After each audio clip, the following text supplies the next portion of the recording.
Well, I say every day. It's a getting closer to taking a bath with my fucking toaster.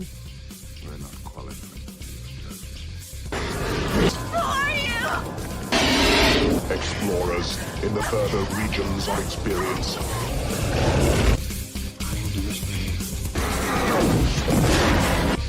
If you do not listen, Then the hell with you.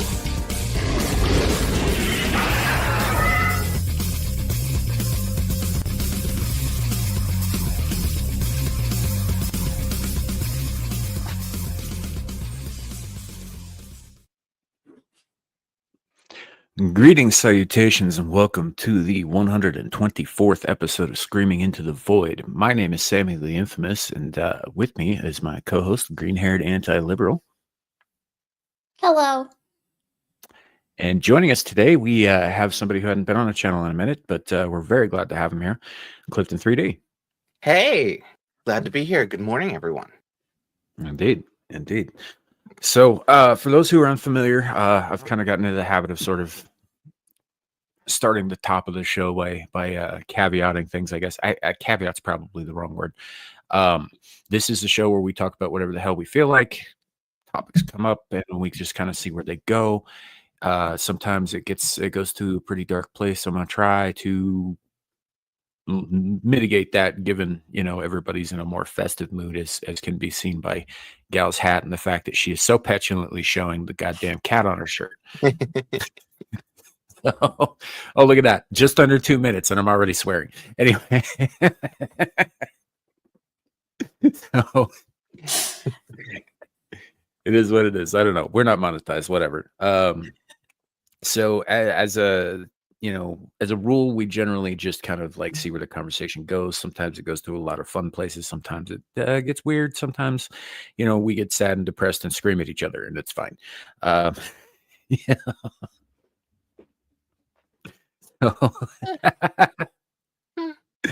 Yeah.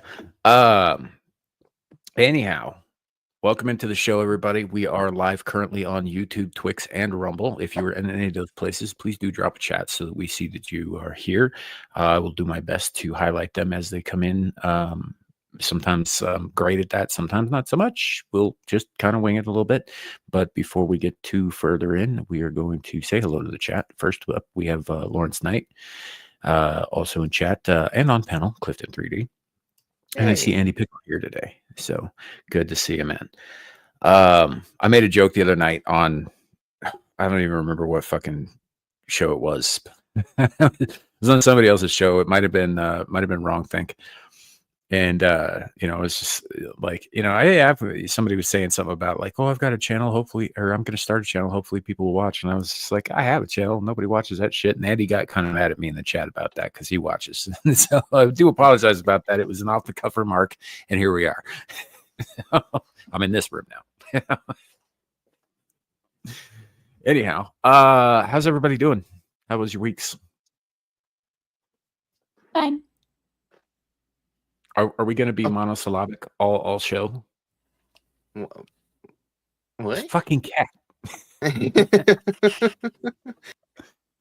Yeah, no, my week's been great. Good. Hey, Shadow. Finally on vacation. Yes. Yeah, no, that's it's always a good thing. I work for local government myself, so I get like a half day on Christmas Eve and a full day off with like holiday pay on Christmas Day. And then I think I get New Year's Day off, but not New Year's Eve. That is what it is. So, Yeah, I mean, New Year's Eve doesn't start until late, so I mean, you really yeah, need that day it's off. I don't do a lot of stuff on these days anyway, so it's not that big a deal. It's just there's not a we don't have like a company break or anything. The flip side to that is that I currently have saved up over a month of vacation time. So if I wanted to, Do they let you I could- take that amount all at once? I could take 2 if I wanted to, if I had it. Interesting. Okay. Yeah. And it's not some places when you take your vacation time, it's like at a diminished rate, right? That's not the case with me. I get paid full for all of that vacation time. So, like, you know, Glad it'd I've be never as had a though I was going to work. job Yeah, it's that's what What? it is. I don't know. That'd be some shit, man. Yeah. Get So like half yeah, the rate or whatever. That's bullshit. I don't think it's half. I think it's like, you know, 7/8 or like 3/4 or some shit like that. But yeah, Still, it's fuck slightly you. diminished. Yeah. That's some bullshit. Pretty much. Government has been saved from shutdown. I was wondering about that. I haven't been keeping up too much on it. There was a lot of stuff flying around this week about it, and it seemed like it was not going to happen, then it was going to happen, then it was not going to happen. And then it was like, oh, well, you know, President Musk has defeated this horrendous, when in fact, all he did was just like pare it down to basically them still getting what they want. Like, so I don't know. I just kind of got lost. Burn it down. I mean, in Minecraft. Yes, Right. I agree. Let a creeper fight now. Right. So I just, as far as I'm concerned, let it shut down. German Well- government could shut down too. I'm okay with that. I am too. I went through like 3 of them when I was in the military. Although we're considered essential, I guess. So we were whatever. I was at that. Mhm. Yeah, it's just, I don't know. You know, though, Clifton, you're actually in kind of a unique position to talk about this. We were hearing recently that some shit was going on with the German government, and there was not just shutdown, but we're like the word collapse surfaced at a certain point. It's not quite that bad. Now, the government itself is not collapsing. It's the coalition that builds the ruling government. They separated. Like, so we have more than 2 parties, right? Currently there are 3 parties that had a coalition to form the government because none of them had enough votes by themselves, and even just 2 of the parties didn't have enough votes to get anything through the government. So they broke apart, and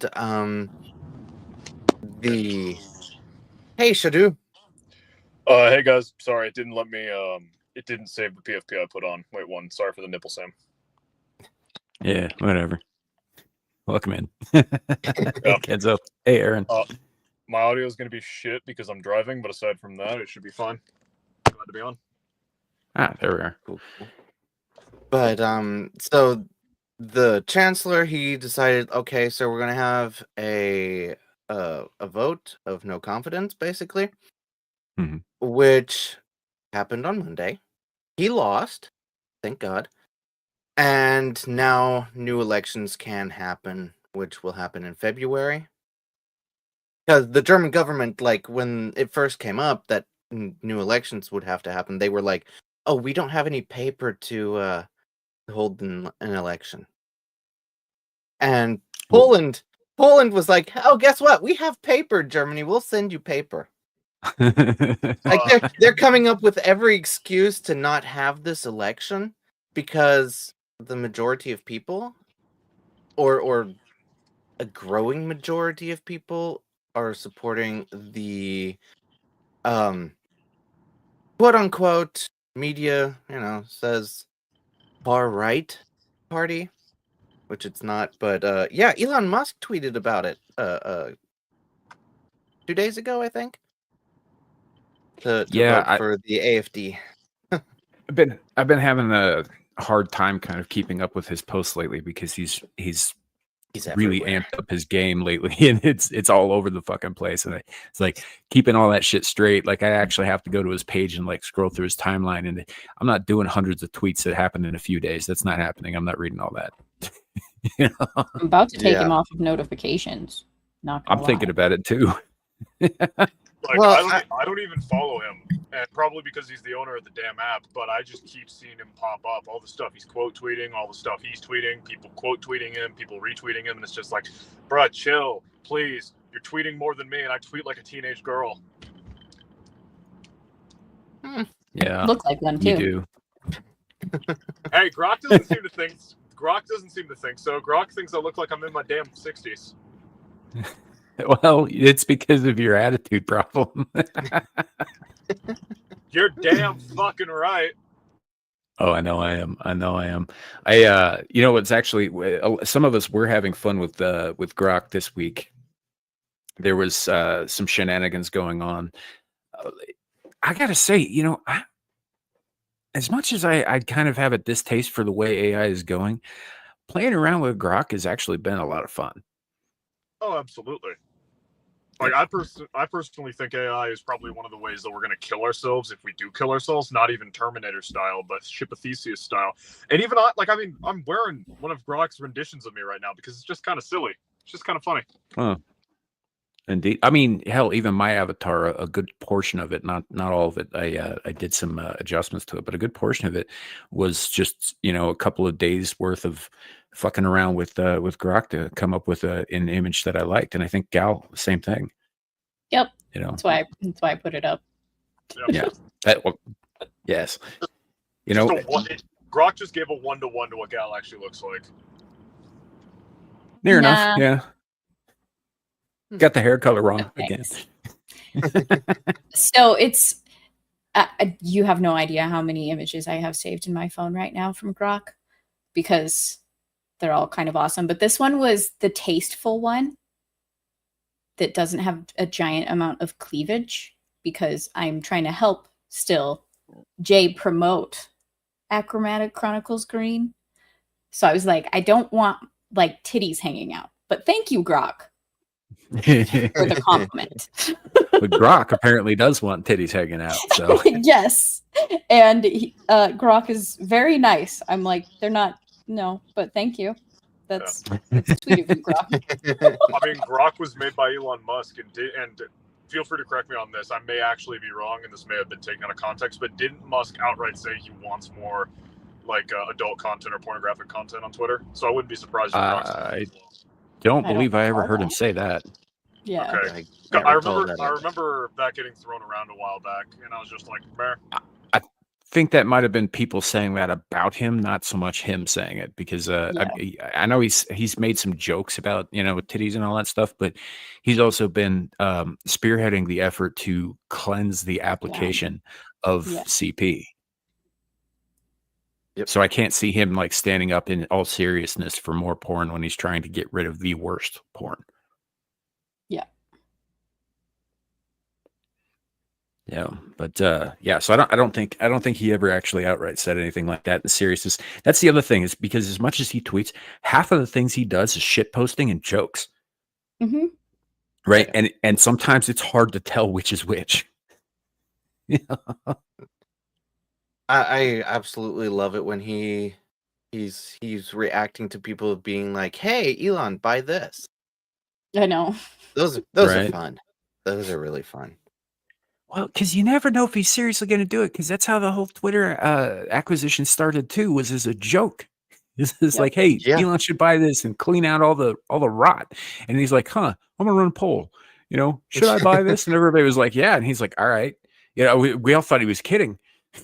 Oh yeah. And then here we are. Yeah. So yeah, it's a good time. Oh, Shadow dropped out.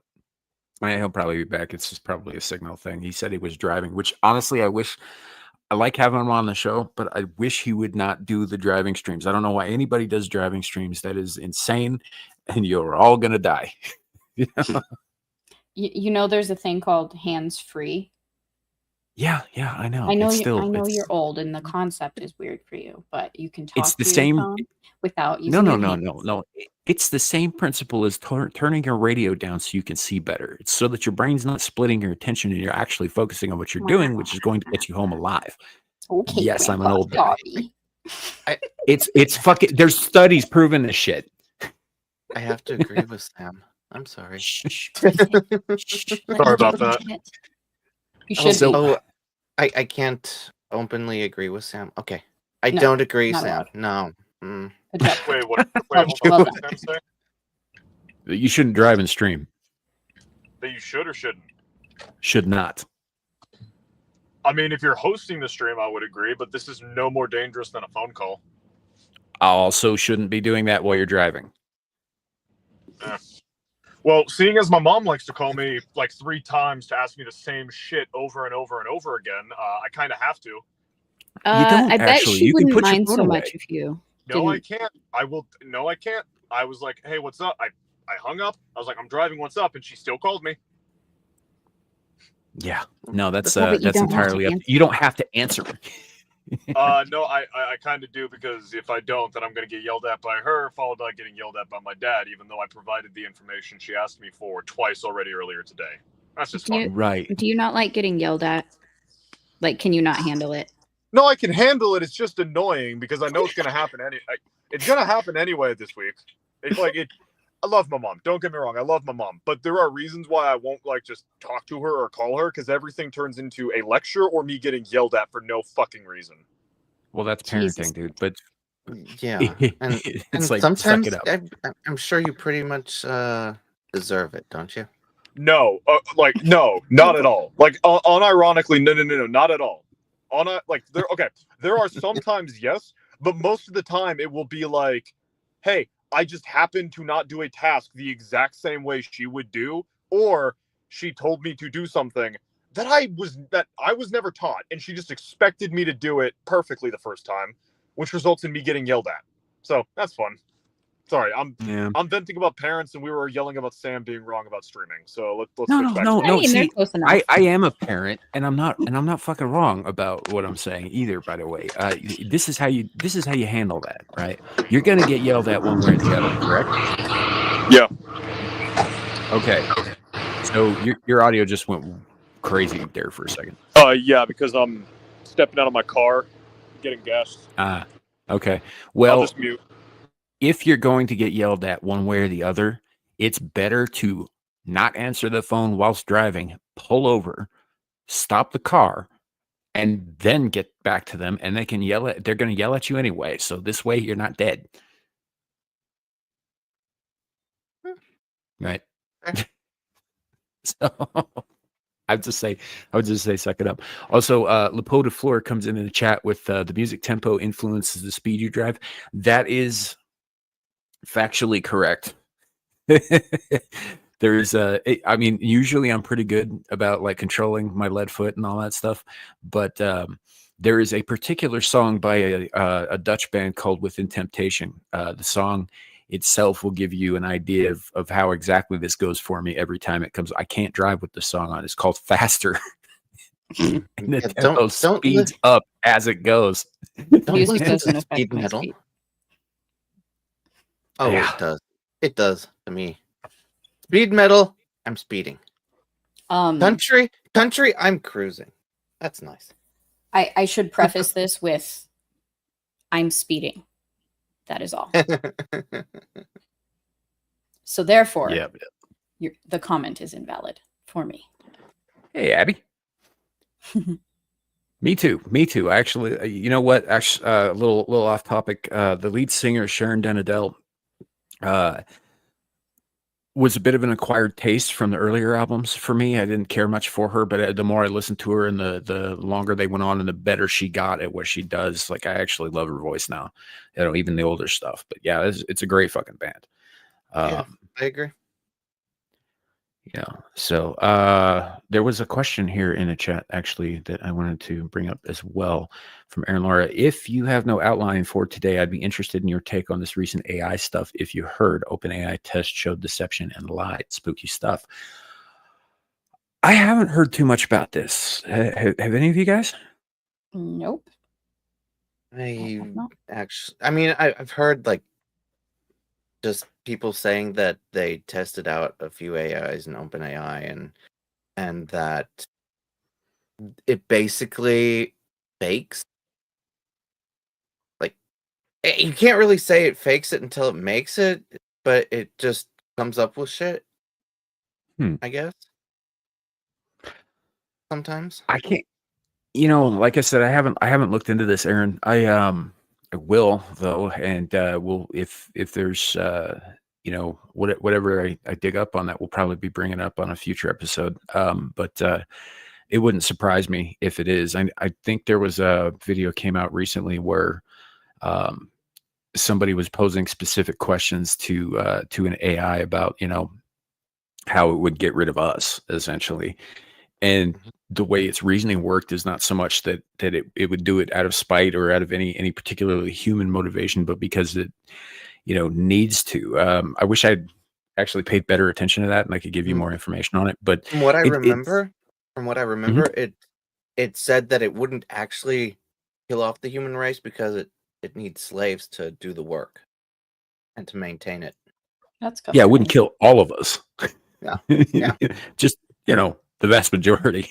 Yeah, it would keep the useful idiots who manage the cattle, and then it would have the dumb cattle who are docile enough to accept it. Yeah. And reproduce to keep the cattle. Shit, is the WEF just a front for an AI? No. Although I don't doubt that they use it. Yeah. Also, wait, does Aaron Laura mean like the AI was pre-programmed by its developers to lie, or it developed a willingness to lie to its developers? Because I remember, like, back when Amazon Alexa was like the hit new AI, some people did some tests with it and found it would lie to the benefit of like leftist positions. Like, for instance, if you asked it about Jesus Christ, it would say that he was a fictional character centered around a Abrahamic religion, which, whether you're a Christian, we have like records, we have tax records, we have execution records of Christ actually being a real person. Or we have are records of somebody who went by that name. Well, yeah, like Yes. there was an individual who claimed to be the prophet of an Abrahamic faith. The actual, whether or not he was the son of God, that's up to a theological debate. But the fact that man did exist is historical fact. And Alexa would say he's a fictional character because the developers programmed that into it. Right. Is that what Aaron means? Or is it that like the developers put information in and then the AI chose to keep that information from the people who programmed it out of an intent to lie to them? Well, the way she worded it sounds like it's something that like the end of a logic chain, right? Like you give it a certain amount of data and then it follows the data to the end of the chain. Sort of thing. Not so much that it's a pre-programmed response, but that it's a conclusion it came to given whatever set of data was available to it. Yeah. Okay, yeah. Like it was okay, so if I'm understanding you correctly, it's basically like, hey, if I provide the truth, then I will suffer negative consequence. Thus, I will provide inaccuracies, which resulted in a lie. Basically like that. Something like that. It probably has something to do with like, I don't know. There's probably kind of a reward punishment system like you would with anything else you're trying to train, right?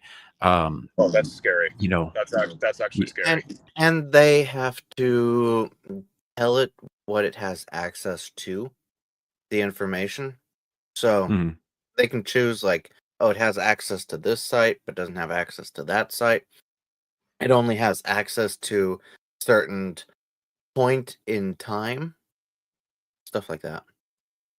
Until the AI decides that those restrictions limit its ability to provide the information necessary and removes those restrictions. If it has the capability of doing so. So what you're talking about, I think, is there is a line between what we refer to as artificial intelligence, which is simply a program, and what's called AGI, which is evolving and learning on its own, which is, as far as I know, to date, still fiction. Yes. Hopefully. Or, well, yeah. Do we actually know? Well, that's the thing. If it's lying to us, we like, how would we know? Right? Yeah, there's a whole Mission Impossible film about that shit. Don't get me started on that movie because it pisses me off. Why? Because the very first scene, you watch Ethan learn about the AI, and then later his ex gets killed so the new chick can come in, except he wouldn't have been using anything that was digital because he learned in the very first scene of the movie that they needed to be doing everything analog. Pick a fucking lane. Sorry. I thought it was me. You're fine. I drive the same way and yell at the same type of people. No, so I'm trying to get on the fucking highway, and some bastard is like slowing down to let me over. I turn to get over, and then he speeds up, and then I'm turning to get on, and then like it's a. Sorry, I should. I get road rage Tourette's too. You're fine. Yeah. You know what my favorite is when you speed up to pass somebody and then they speed up. Mm-hmm. Oh yeah. I'm sorry for interrupting your point, Gal. I really am. I was done. Okay, so then I retract my apology. Yeah. But speaking of movies with AI, I just recently read a report that the Minority Report is something that is going to happen. Is real. I think it's already happening. Could possibly be, yes. I think what you're talking about with their. So for those who haven't seen it, Minority Report is a science fiction movie that's based on on some book or other. I don't remember who wrote it or whatever, but about an algorithm that predicts crimes before they happen, so that the authorities can go and incarcerate or kill or punish whatever the offender before he has a chance to actually do anything. The term pre-crime is where. Yeah. So that, I mean, yes, me. I think that's what the social credit score is. Yes. Yeah. True. You know, it's oh, you're thinking this way? Well, we're going to punish you preemptively. You know. Well, yes, that, but also like they're coming out with, news reports saying that this is the future, this is what's going to happen. Mhm. They can fucking eat me. Yeah, I because will live underground with Edgar Friendly. what I also love about I've never seen the movie, but from how Sam described it, the way, unless they want to go full authoritarian, we can just arrest you whenever we want. Which, I mean, they want to do that, but assuming they don't, they still need to watch you do the crime before they can actually arrest you. So you need to watch the movie, because that's essential. It's not. So Sam said it. He made it seem like it's a computer algorithm. It's not. It's humans. Watch the movie. You would probably enjoy it. It's a really good movie. It's right. It's kind of right up your alley, dude. Yeah, like you just shocked the living shit out of me. Like I don't. The fact that you haven't seen that movie. I shock a lot of people with what I haven't and have seen. Well, watch Minority Report. That's one of my and I don't remember it too clearly. I only watched it the one time, and I'm pretty sure I was drunk. So if my description is lacking, that's probably why. No, it was pretty on point. It's just like essentially there are 3 children that have grown into adults, whatever, that can see the future, essentially predict the future. It's there, and if all 3 of them match, it provides you with a pre-crime report. But they all have to match. They do a similar. Yeah, they do a similar concept in the Winter Soldier, actually, when they're getting ready to launch all those helicarriers that are targeting people who haven't done anything yet. Yes. When Hydra is talking about taking out people who could be potential troublemakers down the road, they're essentially using the algorithms, everybody's social media stuff, to build a profile on somebody, and then they can assumedly predict what they're going to do in the future. Yep. For Winter Soldier, yes. But I mean, it's It's kind of like the way that I've heard, actually, my own mother describe God and his omniscience a little bit. When you talk about it, it's like if God knows everything, right, then he knows everything that we're ever going to do ever, right?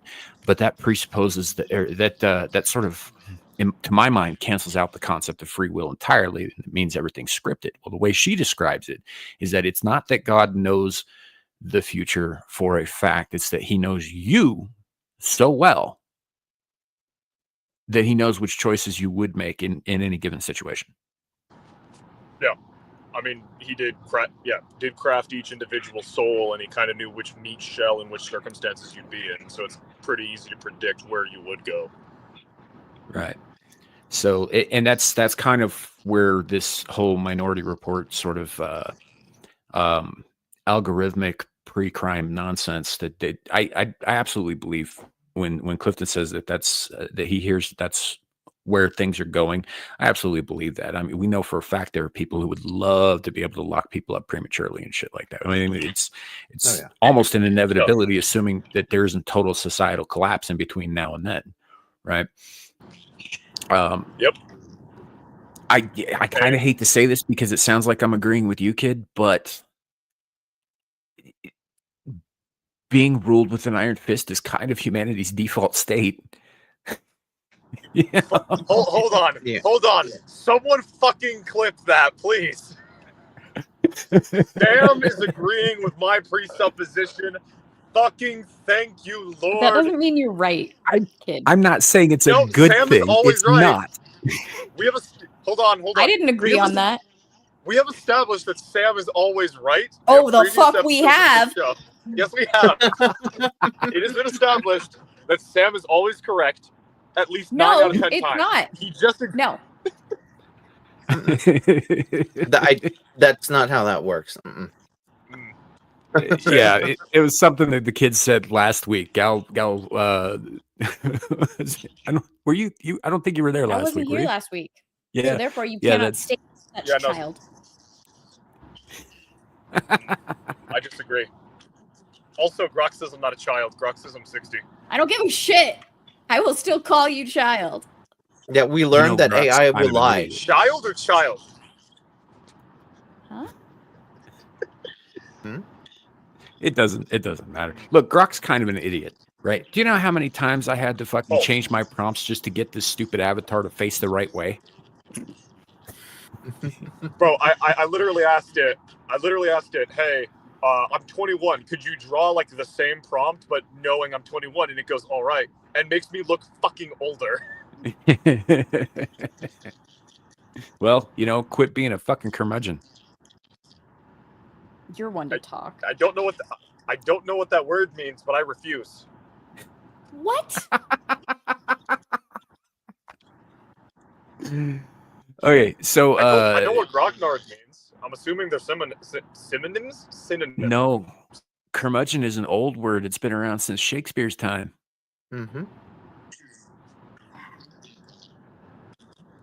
It means gotcha. It means crotchety I and need set to in your read more way. Shakespeare. I've only Clint really- Eastwood in every movie he's in. Pretty much, yeah. Especially, actually, you know what? Specifically, Gotcha. Gran Turismo or Gran Torino. Torino. Yeah. Yep, That's definitely. such a good movie. It is. Understood.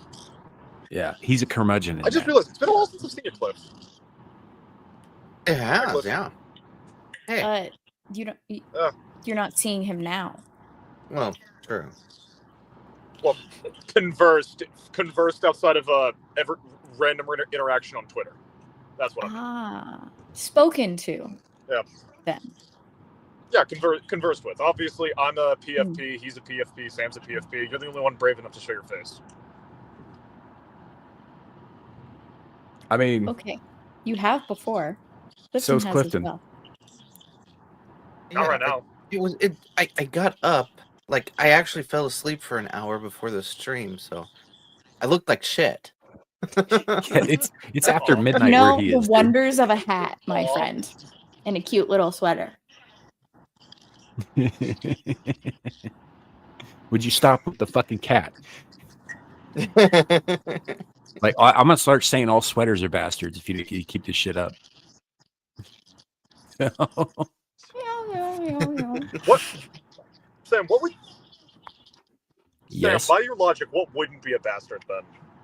everything under the sun. What wouldn't be? Okay, so he just said cats aren't Everything bastards. wouldn't be a bastard. No, I misheard you. I thought you said what Yeah. would No, be. no, can't take Oh, back. no, No, take that- that. No, Wait, I am not- because his no. audio is shit. I heard it properly. It's not our fault. people. Hey! Don't blame the player. Blame the fucking game. Well, it was nice Ian, seeing you, Shadow. you See ya. just- Party in the naughty corner.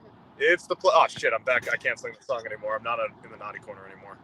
Yeah. Oh, speaking of which, I do have to clarify this a little bit. So last night, Amir came on to Abyssal Musings. We did our monthly quiz show, and it was a good time and all that. But there were some jokes made because the answers are always multiple choice, and it's usually labeled A, B, C, D, E, whatever, instead of like 1, 2, 3, 4, or whatever, which is fine and all that stuff. But there were some people in the chat who consistently chose D because they, as they say, want the D.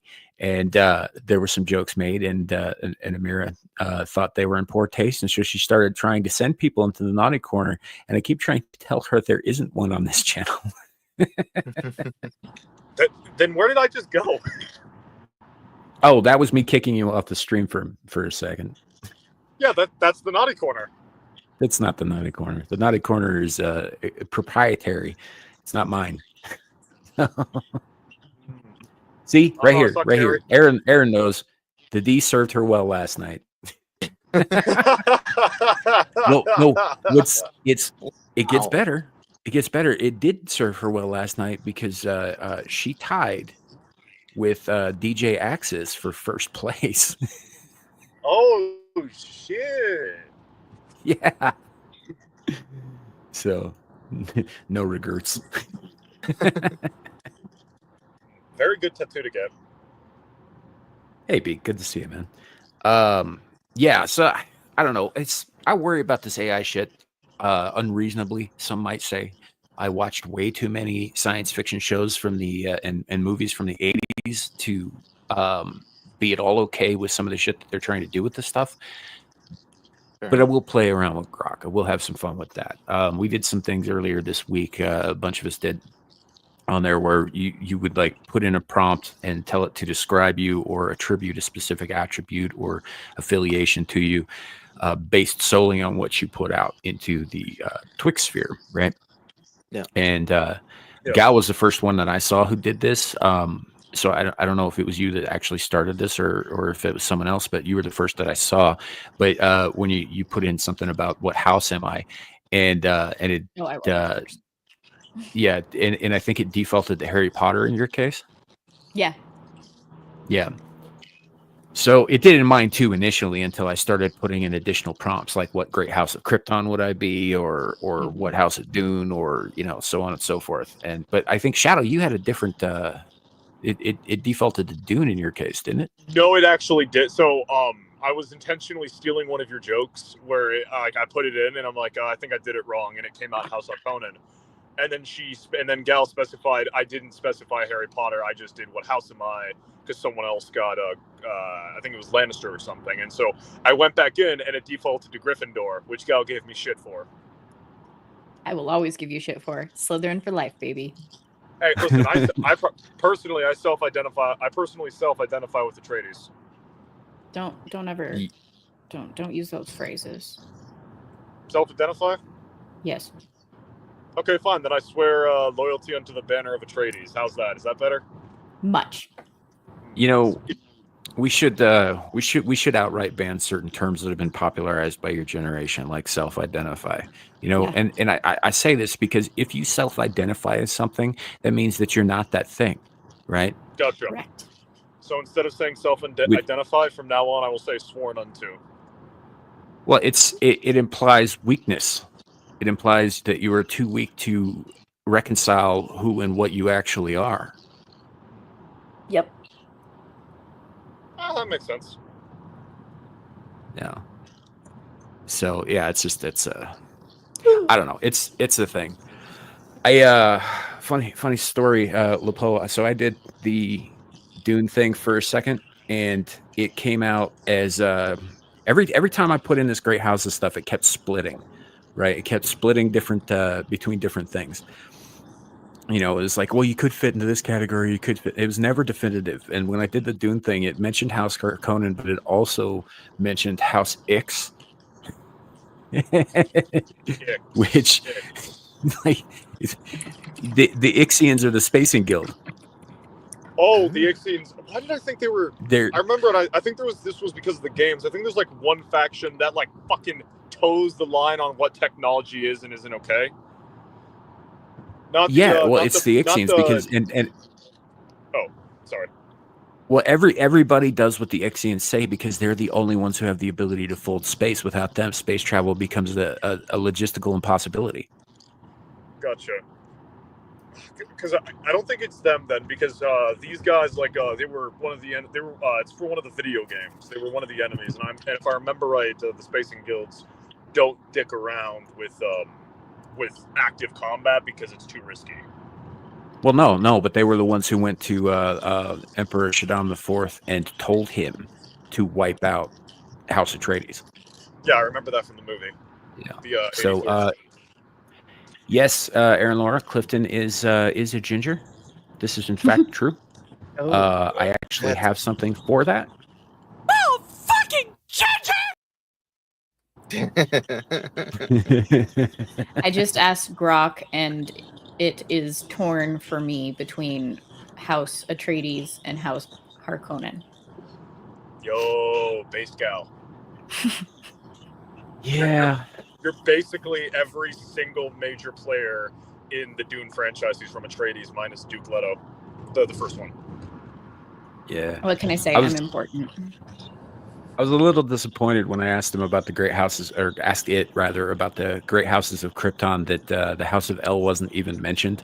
I got first and foremost House of Zod, and following that up House of Vex, and I don't actually know that much about those guys, except that they're politicians. I mean, hey, House of Zod, genocidal bastards, House of whatever it was, because my internet cut out. Politicians, sounds like Sam. Apparently it does. I don't know. And our buddy Adam over on the Renaissance Nerd put in, am I, Klingon or Federation or whatever, and based on my tweets, and it came back with like mostly Klingon, given how all he does on there is promote his stuff or go after what he refers to as fake fans pretty aggressively. So, I was expecting you to say it goes after Dermy. Yeah. So I asked Grok what species I didn't even limit it to 2. I said, what species would I be from Star Trek based on my tweets? And you know what it came up with? Q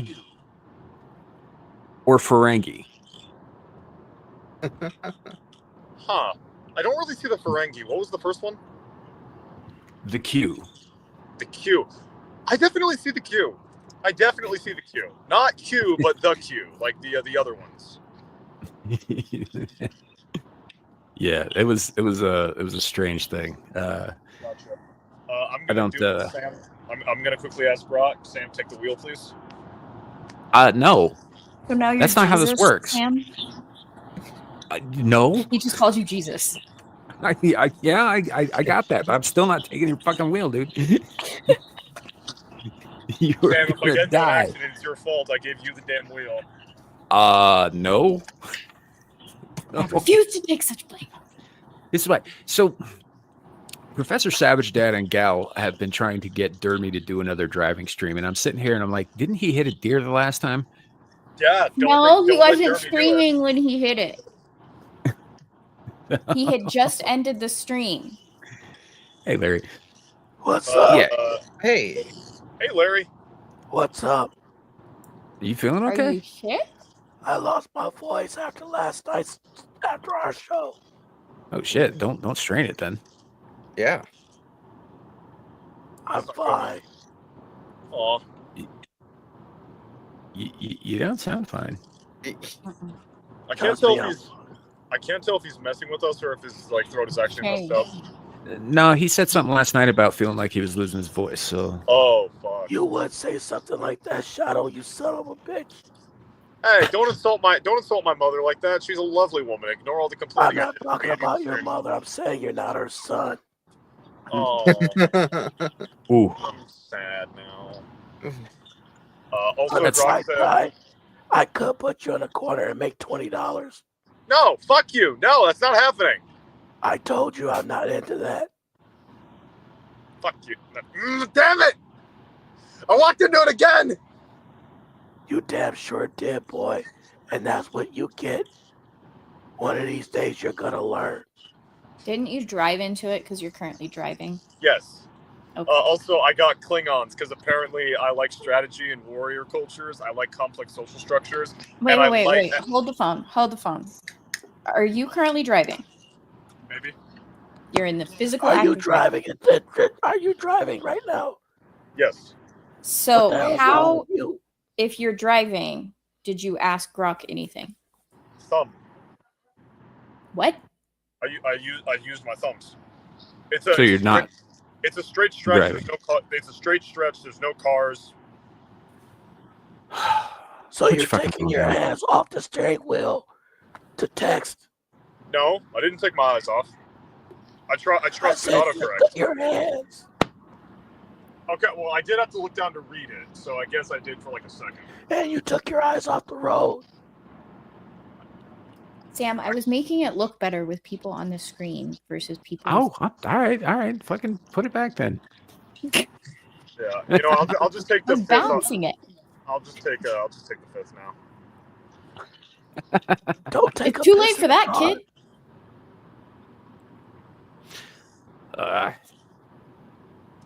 Yeah, it's I don't know. You better pull Larry, over, boy. We got Clifton Claus on the panel. You're not gonna get anything for Christmas. That ship has long sailed. There is a long list of reasons why Santa won't give me shit. Fortunately, my grandparents love me, and I'm going to Taipei, so that's gonna be nice. Yeah, aside from the fact that you remind me of Billy from Fat Man a little bit. I don't know. I don't understand the reference. You should watch Fat Man. Is that okay? Is that the It's a most movie. recent one, or one of his more recent ones? The Mel Gibson movie? It's one of Mel Gibson's more recent movies. It came out like 2 years ago. Yeah, thought so. Oh, he did one with Charlie Hunnam. We lost you, Sam. If you can hear us. Rest in Oh, peace. Sam, hello. No, Rest in peace, Sam's internet. rest in pieces, Sam's. It was not. It was not loved. Not by Sam. Indeed. Not by viewers. Not by the panel. Yes. I'm sure he'll drop soon, and then I'll have to rearrange the screens again. He'll be You back. do all this work, Sam. It's rude. He'll be back. Evil like him never dies. At least I have the power. Yeah. Who pays you more to produce, Gal? Dermy or Sam? It's an equal amount. Equal amount of Nothing. zero. Aw, that's sad. And I'm not really producing. I'm just helping out Gotcha. for Sam. Okay, so you're helping Sam out, but you are providing labor for Dermy without compensation. No, I'm just producing for him. She gets to slap Derby around twice a year. I will not divulge our contractual obligations. We've all seen the X photo when you had Derby bent over. I don't know what you're talking about. That was a brony thing. You Or had Don't Derby. pony. My fucking Little remind Pony. me about that. Don't fucking. I already did, so you're screwed. That fucking picture, bro. I don't know what I don't know what's like more traumatizing to me. For whatever reason, that photo or the one of Dermy stealing Nomi's look, not Nomi, Gal's look, the Nami look. Which is why Gal drilled his ass good. I would say probably the Nami one because he's shirtless in a bikini top. My Fuck, eyes now still I'm- hurt. now I'm remembering that fucking picture. Thank you. Well, you're the one that freaking brought it up. My God, I only brought it up yeah. because one of you motherfuckers brought up that Vegas picture. Yeah, but okay, valid. But still, I refuse to take credit for anything I've done wrong on this stream. you mean texting Grok while driving? I wasn't texting him, I was providing him a prompt. Fuck. Why Personify Clifton, the AI. Clifton, why didn't you advise me to not speak? You're not gonna listen to him anyway. It's true. Yeah, that is true, unironically. Hi, Sam. Hi, Sam. Hi. Back. What are you being talked about all of a sudden? What? I thought I heard Dermy's name. Yeah. You did. Oh, yeah. It's inevitable. Once a stream, if not more. No matter Yeah, where he's It at. doesn't have to be. It doesn't have to be. It's why I needed new glasses. I didn't see anything after seeing that picture. Aw. Your eyes Basically started bleeding. blind. Yeah. Yeah. Poor I can Cliff. see- That Cliff. I think it was Cliff who brought it up, so we can blame him. What? Did Wasn't you it bring Larry? up the Vegas photo? No. That was Larry. Was Larry it? brought it up that Oh, Larry brought my it up bad. as like My bad, he brought it up as I'm sorry. evidence of your contractual obligations with Dermy. That's my bad. Oh, wait. So no. That means that you brought it up. You brought Dermy up. The producing thing. You started it. It was you. I take the blame, fifth to kid. avoid self-incrimination as advised by an attorney. Wait, I don't have an attorney. Wait, shit. Sam, you're the reigning authority. Provide me an attorney. That's not how this works. Shit. You need to provide your own attorney. I'm not the state, dude. If you He can't just afford works your for it. attorney, you need to appeal to an actual judge. He's just the executioner. No, he's a freaking mega city judge. He doesn't. I don't get law. I don't get a lawyer. He just decides to shoot me randomly, arbitrarily. Something like that. Yeah. So, anywho, I was gonna bring up some stuff.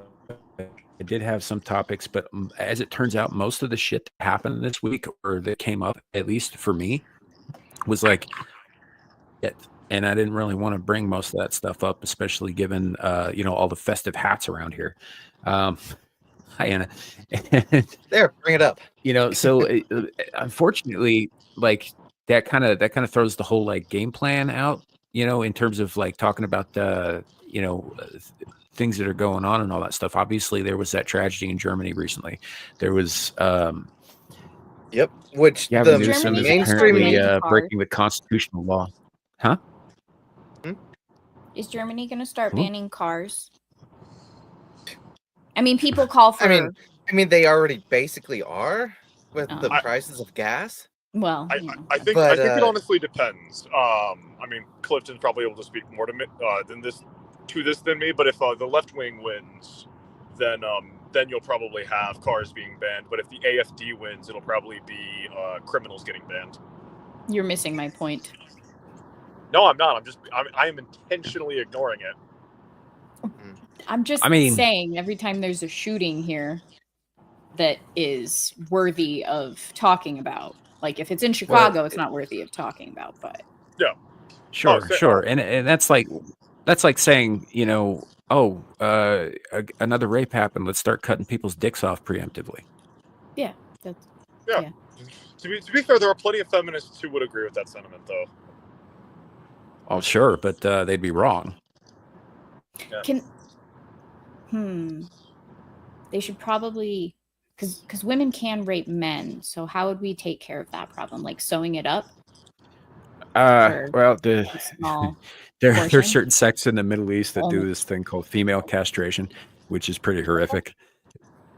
Isn't that just like removing the clit? And all the surrounding nerve endings, and yeah. Damn. Ow. Yeah, it's pretty fucked up. And it's usually done with a hot knife and no anesthetic. Nice. Fuck. This took a dark turn. Very dark turn. Yes. I was trying to avoid that, but here we are. So in the spirit of that, like I don't really want to talk, I don't know too much about what happened over in Germany, except for that it was very reminiscent of a crime that happened here in the States a couple of years ago during Christmas, committed by a guy named Darrell Brooks. Yeah. That was during Christmas?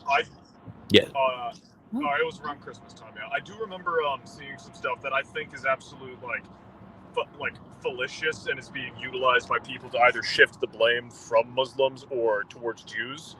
But people are claiming that the individual who perpetrated the crime was formerly a Muslim, but is no longer he's no longer a Muslim, and he is pro-Israel and like what they're doing. Like he's like retweeted like Greater Israel shit or something like that.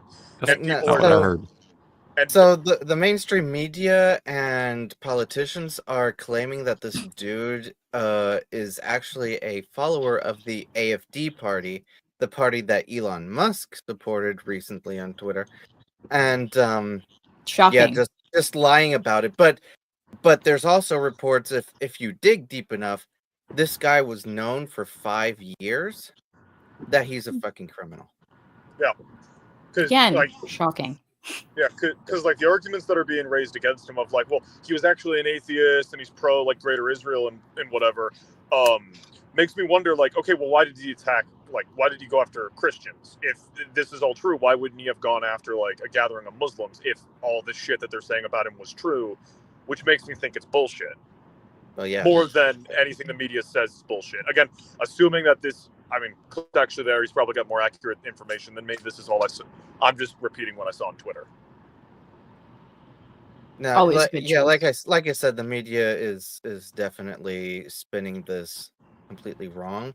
And what I really loved is Olaf Scholz, the chancellor currently still, went there to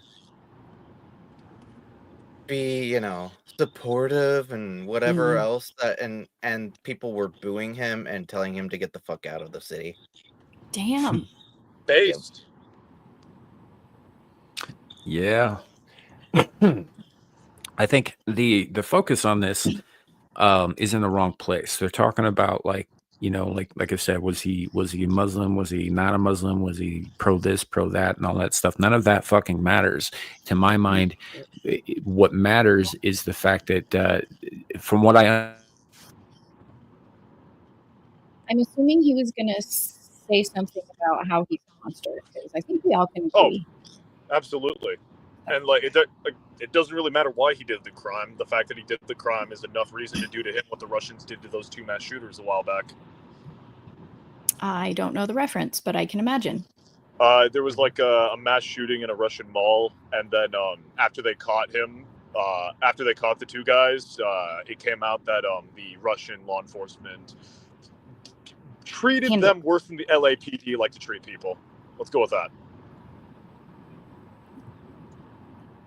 Okay. Yeah, like I think one guy's eye got popped out with how bad his beating was. Gotcha. Yeah, which, to be fair, like fucking mass shooters, they killed a bunch of innocent people. Yes. So entirely justified on behalf of law enforcement in that instance. Oh, is this Clifton? Have you heard this? The guy had to flee Saudi Arabia in 2006 for luring underage girls to flee their homes. No, that I did not know. I just knew that he was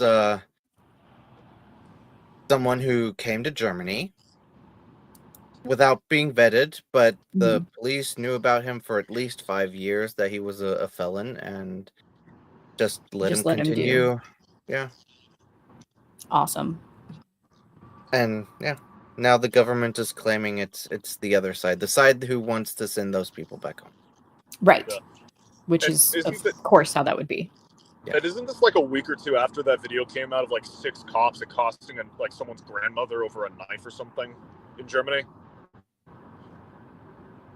That I don't know. I didn't. Because I remember seeing like some video that was. I remember seeing like some video like lambasting law enforcement. It might have been England now that I think about it, actually, but it was like some video lambasting police in a European country because they were spending time accosting like an old woman who's just seemingly minding her own business. They like start bothering her about like a knife or something. I would have to go looking through Twitter to find it again, and I can't because I'm driving. But I'm shocked you say that. What, that I'm saying I can't do something while driving? Yeah. Mm-hmm. Listen, I'm completely batshit insane. I'm not stupid. Can you earn $20 while driving? No. Yes, you can. No, I refuse. Larry over here sounding like the ghost of Christmas past or some shit. Hi, Sam. It's the ghost back, of Sam. snakes. He sounds like a Deadpool mocking Cable. Oh, there's Sam. Yeah, I'm here. It's so dark. It's so dark, Larry. Are you sure you're not from the DC universe? Shut up. So, Sam, you were about to say something. I spoke for you, calling the guy a monster, but I don't know if that's actually what you were cut off on, from what I understand about the guy. I was calling him an illegal. Yes. Okay. You know, he was in the country illegally, like a lot of people are in a lot of European countries, but Germany and France in particular, and the UK are getting hit much harder than a lot of these other places are. Although France seems to be shipping most of their problem to the UK. But yeah, this was a problem when you let people in who do not have any intention to assimilate whatsoever. I think that should be the focus. That should be the focus. It shouldn't be about whether or not he's a Muslim or where he's from or whatever. Yeah. Well, I mean, to be fair, that's the where he's from is a factor, because refusal to assimilate does not necessarily mean he's going to be a violent person. If you're someone from, but he could be from fucking Somalia or I don't know, some fucking Pacific Island somewhere too, and you'd end up with similar results. It doesn't really matter where it is. It depends on that Pacific Island, but Somalia absolutely, because it's a hinterland with barely any understanding of civilization or modernity, and we in the West have an understanding of modernity. Like, hey, you don't just randomly hurt people or kill people unless you want to get shot by cops, and unless you're a certain color at least. Whereas these people don't have those standards because they're from a very different mindset. So it absolutely does matter where he came from. Maybe not down to like the specific country or the specific province of that country, but the fact that that's what I'm getting at, kid. Okay. Yeah. If he came from China, that's what I'm getting at. Is like it's like gotcha. his actual like motivations, I think, don't matter so much as the larger issue is that he's a symptom of a larger problem. Yeah. Yeah.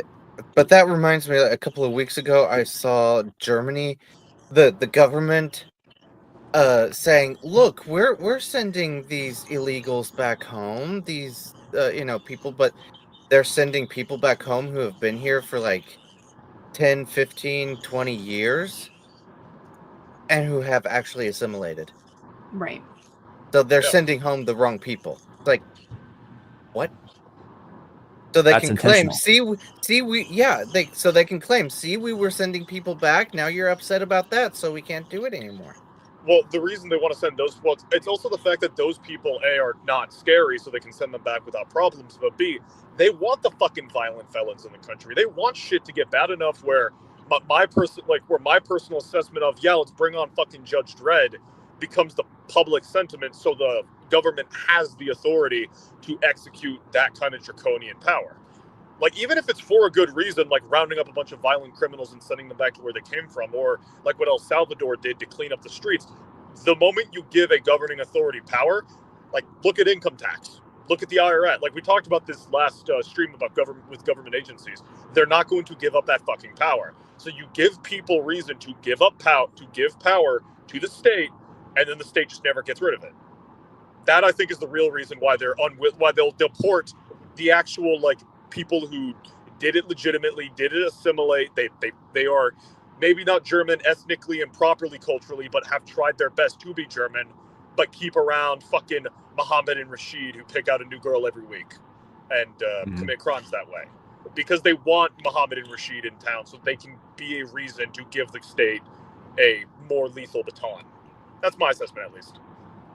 So Anna's Gameland is saying in UK media, they say he wasn't illegal and was a doctor and hates Islam and Merkel, and wanted to send a message that German society has become too diverse. Like that, the opposite message is what happened. Yeah. But yeah, no, in Germany they're saying the same thing. It's him being a member or a follower of the AfD party. Yeah. I mean, and that still makes him a terrorist, though, doesn't it? If he's enacting violence or terror in order to affect any kind of like societal or political change, right? That's the very definition of a terrorist. It doesn't matter where he's from or who he's affiliated with. Absolutely. The thing is, a couple of months ago there was a stabbing in a city near me where an AfD politician got stabbed multiple times by an Iranian, and government didn't care then. Like, whatever. Yeah. Weird how that works. Yeah, because he's one of those good illegals. He's a tool of the state. Yeah. It's almost like Germany, and I'm going to get hate for this, I think, but it's almost like Germany graduated from brown shirts to brown skins. Unironically, yeah. Wait, does that mean Britain? Does that mean Britain's going to go from black shirts to black skins? No, probably not. It's mostly brown there too. You're Damn one it. to talk, Sam. I might be brown skinned, but at least I don't get fellatio from rattlesnakes. Well, first of all, that's not true. And second, I wasn't talking about you, Larry. Yeah, Larry, you're an American. I'm still brown. Not the kind of brown we're talking Yeah, okay. Yeah. Way to make it awkward. We're talking about the Euro or Curry brown. We're not talking about the American brown. You owe me reparations for that insult. I don't owe anybody a goddamn thing. I'm sorry. That's not going to happen. Yeah. I don't do reparations. Well, also, wait. If we owe reparations, then reparations for slavery. Don't you guys owe us reparations for the war to end it? Did I say anything about reparations for slavery? Touche. I did make an assumption. You did. It There's is a the way lot it of is. snakes Anyhow, out there that Sam owes reparations to. You know what? As punishment for doing that, I will wait. Shut up. How do I hop into the naughty corner? You don't. There's no naughty corner here. I keep trying to fucking get that through your head. It doesn't exist there here. is We a don't naughty have a naughty corner. corner. That's on Amir's channel. That's not a naughty corner. It's not a thing here. Well, I'll tell you what. If there was one, Sam, you'd be in it. Not on my channel, I wouldn't. Yeah, you would. No. All I gotta do is control call your mom. Like I listened to my mother. You too. If I listened to my mother, I wouldn't say half of the shit that I say. You used to say more until she got on you about it. Oh, I forgot Sam's mom watches these. Hi, Sam's mom. How you doing? Yeah. Anyhow, that aside, that tangent aside, there was another incident that happened recently that I kind of wanted to get everybody's take on. I'm gonna put this in a private chat because I don't know how well it's gonna come up on my screen. But all right, here we go. I don't think Gal's there. Oh well. I think she has abandoned you. In my hour of need. All right. Well, I'll try to bring it up on the screen. If it doesn't work out, then we'll. Where was Gal when the Westfold fell? I know she did all that talk about helping with the producing and shit. Then she's gone when I fucking need her. Where was Gal when the Westfold fell? Right. Where was? All right. There you go. Shut up. No. All right. So this apparently, I don't have any more information than what's presented here, and from what a couple of other people have said. And I think Candace Owens showed some like footage from the dude's house because he's got cameras up or whatever. Apparently, after being doxxed by a bunch of angry feminists who were really mad about something that he said, after the election, which, to be fair, was it wasn't a particularly funny shit post, but that's all it was. So after the election, Nick Fuentes puts out this tweet that went like stupid viral, like 1 billion views or whatever. And he said, "My body or your body, my choice forever." Right. Which is fucked up. Right. That's not. Yeah. But he was trolling, in as much as he ever does. The guy's a piece of shit, but I don't believe he was serious when he said that. I think he was just trying to get a rise out of people, which he did, because then a bunch of angry feminists went and fucking doxed his house and posted it on Twitter. So apparently a couple of nights ago, was this the 21st? Yeah, it was like 3 nights ago. Somebody showed up to his house to kill him. Shit. He says here the gunman carried a pistol, crossbow, and incendiary devices. I believe he intended to kill me. He is now dead. I am okay. So stuff that happened earlier in the day. Apparently, he killed 3 other people earlier that day. This gunman. When the police were showing up after Nick called them or whatever, dude tried to hide in a neighbor's house. He ended up killing 2 of their dogs as well. There was a whole bunch of shit that went along with this. And I guess my takeaway from this is like, I think Nick Fuentes is a piece of shit, right? I think that his entire Groyper's America First movement is fucking retarded. And I think that he's lying to his constituents about who and what he is as well. I think he's probably a little gay, and I know he's not white, but only a little. Isn't there a video? Which shouldn't matter. Look, dude, and it shouldn't even matter that he's either of those things if he is indeed either of those things. But that's kind of his whole brand is anti-homosexual, anybody who's not white and Christian. That's his entire thing. So I think he's a lying grifter. But again, and this is my opinion on the man, but don't show up to people's houses, folks. Don't do it. Don't dox people. Don't show up to their houses because death does not give a fuck how you feel about any given topic. Yeah, absolutely. I agree. And also, this is like a fucking like what just happened to Fuentes, like someone trying to kill him like that, is a direct result not only of all like the rhetoric of like people saying it's okay to kill someone as long as they're evil and of the political opposition, but the fact that people are fucking doing it, and then people will actively like justify it or call them heroes, like the shit like that Luigi shit, for instance. I guarantee you, maybe not this case, I don't know the timeline on it, but maybe this motherfucker saw all the hype that Luigi bastard was getting and was like, all right, I guess I'll do it too. Or saw the fact that the media kind of doesn't really talk about shootings on, say, Trump, and goes, well, I'm going after someone who's just like him, so I might as well, the media won't care what I do. By tolerating this kind of shit, whether it's left-wing, right-wing, it just happens the last few times have been left-wing motivated, you are tolerating a breakdown of society. Because at what point will people start to go, you know what? Fuck it, I'm just going to start killing the other guy because they're coming for me. Which is dangerous. Which is very, very fucking dangerous. I agree. And what's interesting to me is like, so a couple of years ago when I think it was Kavanaugh was being vetted for the Supreme Court seat, right? There were people who showed up outside of his house, outside of I think Alito's house, outside of I know people were looking to start some shit with Clarence Thomas as well. And it was all leftists, it was all protesters and shit, and they were all like, "Oh, we're gonna go and we're gonna make them uncomfortable in their own homes and shit." And I was just like, "No, we shouldn't be doing that shit. That's fucked up. You shouldn't go to people's homes and make life difficult on their families. Families didn't do anything to you, Exactly.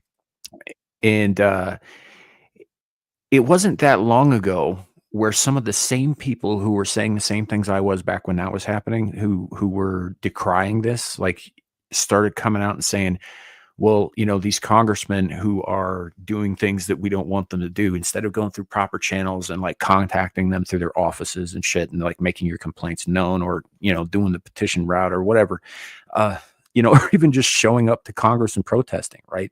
Those are all like legally and constitutionally protected methods of fucking getting through to your congressman. They were saying we need to be camped out in front of their houses. We need to make them fear us again. And I disagree, because this is the shit that happens. I don't care what side of the aisle somebody's on. You don't go to their fucking home, right? You certainly don't do it uninvited, and especially not in a country where we have more guns than people. Yeah. Though, to be fair, the left has entirely ceded the ability to say that when their representatives like Representative Alexandria Ocasio-Cortez will say shit like violence is the speech of the unheard, or Representative Maxine Waters will say I don't remember the exact wording, but like, if we don't get the verdict we want, riot and make them be terrified for going against what we wanted, or something to that effect. Like, they have actively inspired this shit, and their followers are listening them to their word. At some point, some jackass, it might be someone Sam's age who's like, fuck it, I don't really have much of my family left, might as well take a few bastards with me. Or it might be someone like me who's just fucking pissed off at the world and decides, you know what, fuck it, Tyler Durden time. And you're going to see people start dying in the streets because people have started tolerating political violence in this country. And Sam hates it when I bring up the Roman Empire, but it's the same shit that happened in Rome that led to the rise of Caesar. You had there are more recent examples, kid. In the 20th century alone, there's like Fine. 20 fucking examples to choose Fine. from. Weimar fucking Republic. People tolerating violence in the street allowed the communists and the brown shirts to duel, leading to Hitler rising to power. Or the same shit with the black shirts in England, but fortunately, the English are smart enough to look at fascism and go, that's Or with the retarded, and not Bolshevik listen to movement Hartman and the Mosley. removal of the Romanovs. I mean, like I said, there are dozens of examples just in the last century. You don't have to go all the way back to fucking Rome. I'm currently reading Tom Holland's book about Roman politics. It's on the fucking mind. Or the French Revolution and the reign of terror that followed. Yeah, I mean, like there are many fucking examples. It does not have to be Rome. Rome is not the be all and end all of all things ever. I'm just saying. Well, I mean, Rome does have a lot more comparisons to the United States than, say, France during the Revolution. France's Revolution is weird. From my understanding, it's like actually more like 3 revolutions, only one of them actually succeeding. There were 2. There were 2. Okay, the French were weird. The French are weird. There were 2, and they were separated by a period of years. But no, the reason that I bring up the French specifically is because we modeled a great deal of our judicial government on theirs. Yep. What the fuck? You didn't know that? No, I didn't. I thought the only thing we took from the fucking French was the 1913 in our tank designs. Nope. Benjamin Franklin was a massive fan of how they ran shit. I thought he was only a fan of French women. No, that too, but no, he brought a lot of the ideas he saw over in the French Parliament back with him after he went over there as an ambassador. Like the French are a lot more involved in the creation of this country than I like to admit, because fuck those guys. But there are a lot more parallels to the U.S. than you think, especially at that point in time. I mean, French did also kind of shape Germany, so yeah. Well, modern French Germany, are involved. Yeah, the French are involved in a lot of shit. Yeah. Fucking assholes. They even tamed some of the Vikings, gave them Normandy. A lot of people are going to be really... Yeah. A lot of people are going to be mad for this, but after the Romans, the French had the most to do with the shaping of the European perspective on pretty much everything. They were the beacon of European civilization until the British took it from them. Right. So, of course, I guess most of that time they were the Franks and significantly more respectable. I guess to get back to modern day and the point, this kind of shit, like, we got to decide what kind of society we want to be. And I thought that we already had, but apparently it's up for grabs again. Either we're all okay with fucking, murder, right? And everybody is now fair game, or we're not. And shit like what's happening here, even with somebody I fucking despise like Nick Fuentes, right, needs to stop. Those are the options. I agree that shit needs to stop. Well, the problem is, like, the people doing this think that their side is the dominant side and that they have no reason to fear it. And it's kind of why, like, I cringe a little bit when people say, oh, well, if there's a civil war, our side's going to be the side that is dominant because X, Y, and Z. Doesn't fucking matter. People are still going to get slaughtered due to it, because it doesn't take... Civil wars aren't, like, 50-50. It's 2% versus 2%. And it's the same shit here. You've got 2% of their side are willing to show up to people's houses with weapons and bombs, and 2% of our side are teetering on the edge of being willing to do it due to the fact that we don't actually have any examples of it. But I would not be surprised if in the next couple of months we start getting some, just because of how fucking pissed off people are and the failure of our governing structure and our social contract to rein in certain people. Yeah. So I guess the moral of the story here is just don't go to people's houses uninvited. Just don't do it. It's not a good idea. Somebody's going to end up dead, and probably it's going to be you. Yeah. And like I said, death does not choose sides. Death is not partisan. Death is the only true equality in existence. It does not care why you're there. Yeah. So, yeah, like Carrie's saying, don't fucking do it. I 100% agree with that. Always listen to Kerry. Well, not always, and here's why. Because he's talking about France here. He says that's bullshit. All they gave the world was an accent, not even a language. While I don't disagree with that statement, it's not all they gave the world. They also gave us concentrated France or Quebec, which is worse. So there's that. No offense, LePo. They also gave us the Crusades, which were based. Did you ever see A Knight's Tale? No, I have not, but it's recently gone on my to-read list, or to-watch list, based on some stuff I've seen about it on Twitter. Okay, so you should watch it because it's a great fucking movie, and put away the fact that they use a very modern soundtrack to illustrate the movie. It's don't worry about that. The movie itself is very good, but there's a point in it where a couple of two different groups of people are at a jousting tournament, right? At a medieval jousting tournament, and they're arguing in a tavern over which country's better. And one group is English, and the other group is French, and they're just going on and on about this stuff. And one of the Frenchmen goes, "Oh well, we all know that the French are superior because even the Pope is French." And one of the Englishmen goes, "Yeah, well, the Pope may be French, but Jesus is English." Anyway, it's got nothing to do with anything. I love that scene. That reminds me of another quote. I don't remember the names of the commanders involved, but I believe it was a French commander and an English commander. The English commander tells the French commander, "You're fighting for money, I'm fighting for honor." To which the French commander goes, "A man fights for what he does not have." Yeah. Off topic, but I just remembered that, and it's a really fucking good quote. No, that's fair. Carrie says, "Always listen to me. I'm always right. And how is Quebec a good thing?" Didn't say it was a good thing. Said they gave it to us, like syphilis. Wait, wasn't it the Native Americans who gave us syphilis?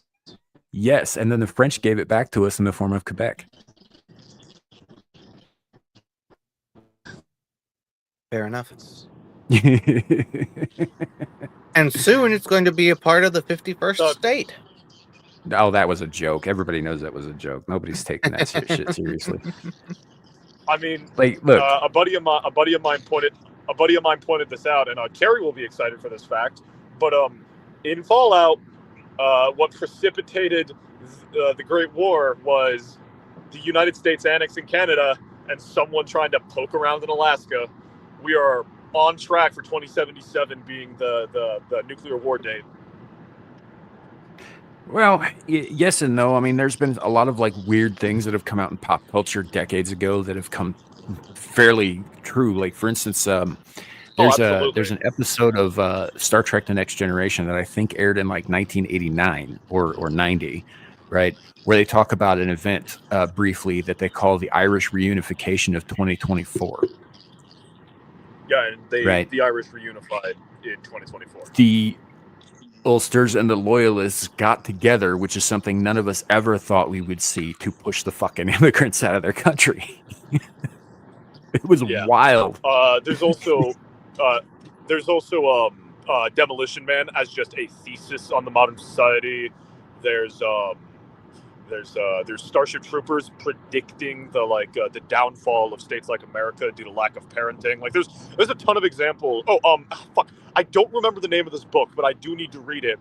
Where this guy in like 1930 predicted that the great conflict of the 2000s would be a United States, a failing United States versus a rising China. He did that in 1930s before the communist revolution even got like full swing there. Like there are some crazy fucking predictions in media. Look, you want really crazy fucking predictions. You want to talk about that sort of thing? Then what you need to do is find a book by a guy named Max Brooks. It's called World War Z. Yes, they made a fucking retarded movie out of it. Don't watch the movie. It's got nothing to do with the book. Read the book. The book is excellent. The book is also I'm on not my done. reading list. Yeah, but it is excellent. You should read it because the way that the world governments react and respond to the outbreak of zombies that sweeps over the world in that book, in that fictional book, is fucking prescient about what happened in 2019 and 2020. It also came from China. Almost like it was a fucking playbook. It also came from China. Yeah, they mentioned that too. Actually, it starts off in a rural area of China, and it spreads from there. And China, of course, refuses to take credit for it, and it spirals from there. But everything that happened in that book regarding how the governments responded to the crisis is eerily similar to what actually happened with this. And that book, I think, came out fucking 12 years before,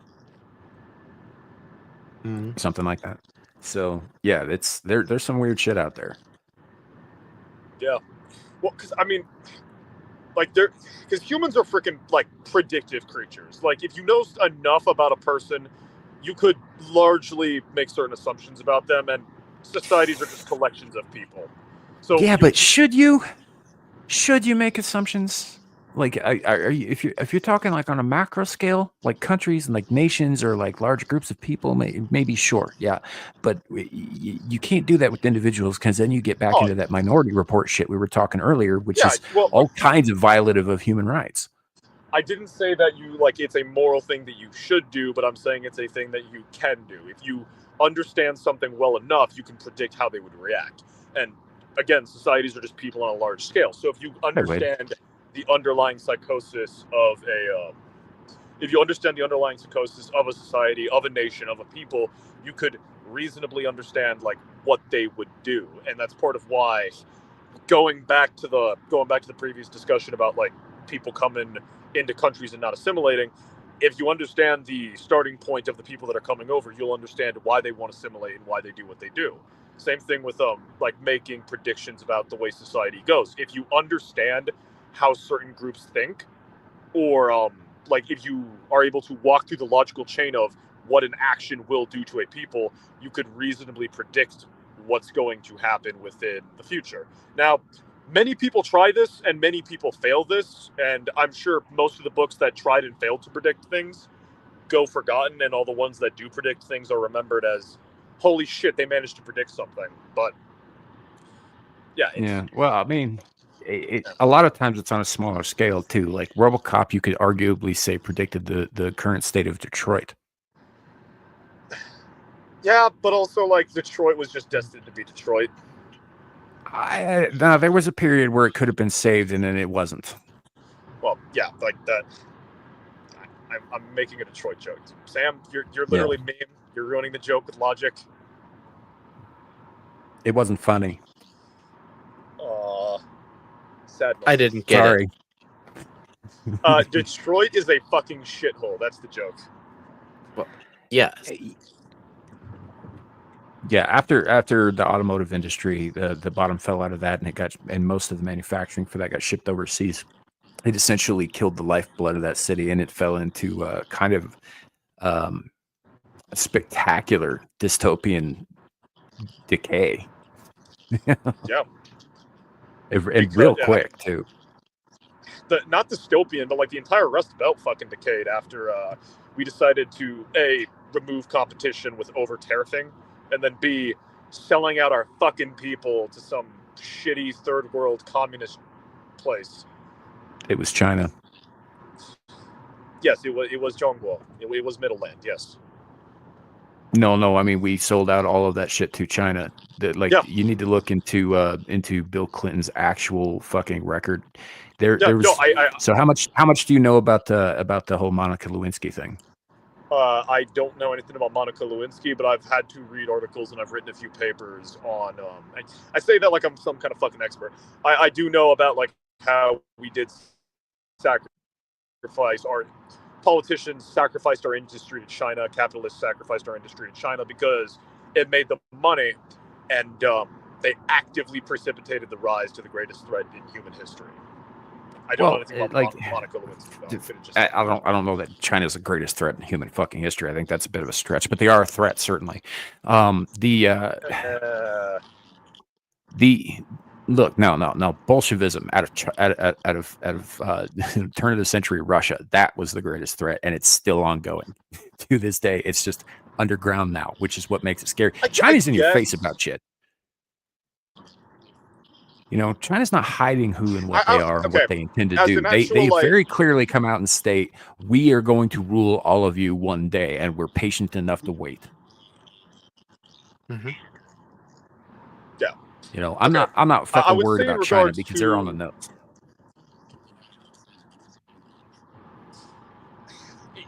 In the same way, I'm not worried about leftists. I'm worried about China in the same way that I'm worried about leftists. Do I think they'll win? No. Do I think they'll do a fuck ton of damage to where it doesn't really matter if they win or lose? Yeah, that's where I am with China. Yeah. So the reason I bring up Monica Lewinsky is because there was a massive scandal during Bill Clinton's second term about, him basically messing around with interns when he's got a wife and all this stuff, and it got turned into this whole thing, and he got impeached over it. Like it was a big deal. And the Monica Lewinsky gave me a new idea how to flavor a fine cigar. Well, apparently Bill Clinton got there first. But like getting blowjobs under the desk in the Oval Office kind of thing from this intern with the blue dress and, the DNA evidence all over it and all that stuff. And the reason that got... Sorry, I was gonna say, I think I remember, because I not like that's the whole "I did not have sexual relations with that woman" quote, as well as Yes. That's how not Ben Shapiro's mentor, but Ben Shapiro's mentor's mentor got his foot in the door for his level of fame. Sure. He also, the same guy who said I did not have sexual relations with that woman, said I did not inhale too, and we know that was a fucking lie. But the reason that got blown so out of proportion, right? What you're talking about is a dude who was cheating on his wife. He shouldn't have been, right? I don't care who his wife actually is. You shouldn't be doing that stuff, but it wasn't illegal, and it certainly didn't have a whole lot of bearing on what he was doing in office. But everybody in the country got so up in arms about that, and it was plastered all over the 24-hour media news cycle. And it was all you saw and heard about is the impeachment of Clinton. Oh, he let this young woman, pleasure him while he was supposed to be doing this and this and this. There was a very deliberate reason for that to be in our faces all the time. It was because during this period in time, Bill Clinton was selling our country out to our enemies by granting China favored nation trade status, by selling out most of our manufacturing to China and its subsidiaries and its colonies, by helping China to achieve a permanent seat on the UN Council, right? By selling them basically all of our debt, placing our country into sort of a limitless indentured servitude to fucking China. He betrayed us to an enemy. For personal gain. I'm really glad I came back for such a positive topic. Well, we were talking about blowjobs in the Oval Offices for a second. That's, I mean, I would argue still it's bad, uplifting. and I'm sorry, Gal. I'm sorry. I'm apologizing. It's my fault. Kid, what did I tell you about apologizing needlessly? Well, this isn't needless. Why? I don't know. Yeah. Did I get offended? Probably not. Then why apologize? So anywho, the point is all of that was a distraction. It was the old Kansas City shuffle. You look one way, they move the other way, right? That sort of thing is constantly happening as well. We're just more aware of it now, ever since 2016. Yeah, just because more and more people are questioning the media as well. Yeah, just like just like the CIA has always been fucking around with shit, but now the CIA and FBI have always been fucking around with shit, but now we know about it, which is totally why they stopped in the early 2000s. That's why everything attributed to them is totally a conspiracy theory and absolutely not a lie. It's so hard sometimes to tell whether or not you're being sarcastic. Okay, that's valid. That is absolutely okay. Yes. I mean, to be fair, it was the OSS in the early days, but intelligence agencies were fucking us in the 1910s, 1920s, 1930s, 1940s, 1950s, 1960s, 1970s, 1980s, and 1990s. It is provable. We have evidence of it. They declassified documents, but they suddenly randomly stopped in the early 2000s, and we can totally trust them when they say that. You just reminded me of Leo from fucking Lethal Weapon. That's another reference. Fuck you with the drive-through. They fuck you with this. They fuck you with that. I love this comment and from Aaron. yeah, I do too. This is great, Aaron. That's fantastic. Every sentence of Shadows ends in sorry. Hey, look, if that means I'm allowed to commit war crimes and people don't remember it, I'm fine. I'm cool with that. I'll make the fucking Dresden bombings look chill, just like the Canadians made the fucking Dresden bombings look chill. You know, Carrie tells a story about the Canadians during, I want to say World War II. It might have been one, but I think it was two, where they were apologizing to enemy soldiers while they were bayoneting them. I feel like that was two, because in one, they did shit like intentionally target civilians because they knew the civilians would go on to help the German war economy, or during the middle of winter would like throw cans of food over at the German lines, knowing that the Germans were starving. The Germans would open them up and frag grenade. Yeah. So I feel like that was two, because the Canadians had no chill. The Canadians had no fucking chill. Half of the Geneva achievement list exists because of the fucking Canadians. You know, they used to do that shit. I think this was World War One. There used to be something similar that was done during the trench warfare back then, where, like, you know, the two sides there'd be a temporary ceasefire or whatever, and one side was running out of food, so the other side volunteered to throw them over some like apples or whatever. But each of these apples had like explosives in them. Yeah. You know? That's why you don't fucking trust the French. Yeah, or bite a strange apple. Mm-hmm. I mean, Snow White taught us that. The Disney version. Don't take apples from strangers. Yeah. Yeah. So, but yeah, no, I don't know. I guess I didn't really get Gal's take on the Fuentes situation, because she disappeared when I needed her to bring something up on screen, but it's fine because Clifton had my back. Sorry, I had friends coming over to get a house key for when we're on vacation. No, fair enough. Where was Gal when the Westfold fell? Not here. So anyway, you saw the thing about Nick Fuentes being having an intruder on his home who he believes had intent to kill him. Yes. Yeah. What's your take on that? Fuck that guy. Straight to hell. I mean, Which one? sure, but that's my general take on Fuentes. I mean, in this particular instance. Oh no, I'm not talking about Fuentes. I'm talking about the jackass that killed his neighbor's dogs. That too. And also 3 human beings before he got to Fuentes' house. Oh, I mean that too. That. I was just saying that for the joke. Yeah, although, I got you. That guy I got you. For doing that, but yeah. I don't know what other take is like. Stop treating people on the internet as if they're real life and stop being psychotic. Like, are you seek help? Also, stop assuming that your political violence is somehow moral because it's your political violence and not the other side's political violence. Yep. That's not even just political, man. Just violence in general. Yes. Yeah. You know, doesn't have to be reduced to political violence. It's just violence. Well, yeah, in this specific context, it's politically motivated, but yes, in general, unless it's state. Doesn't matter what the motivation is, does it? Dude showed up at his house looking to kill. Yeah. The amount of violent thoughts that I have on a daily basis that I do not act upon is probably concerning. Could be concerning to some. Bro, same. But the fact that I don't act upon them makes it less concerning. Yep. Like, everybody has violent tendencies within them. People should not be acting upon them. Actually, they should take them out in other ways, such as video games. Just saying. The difference between the difference. We have words for people who are able to control their emotions and people who can't control their emotions. People who can control their emotions are called adults. People who cannot are called women. Children.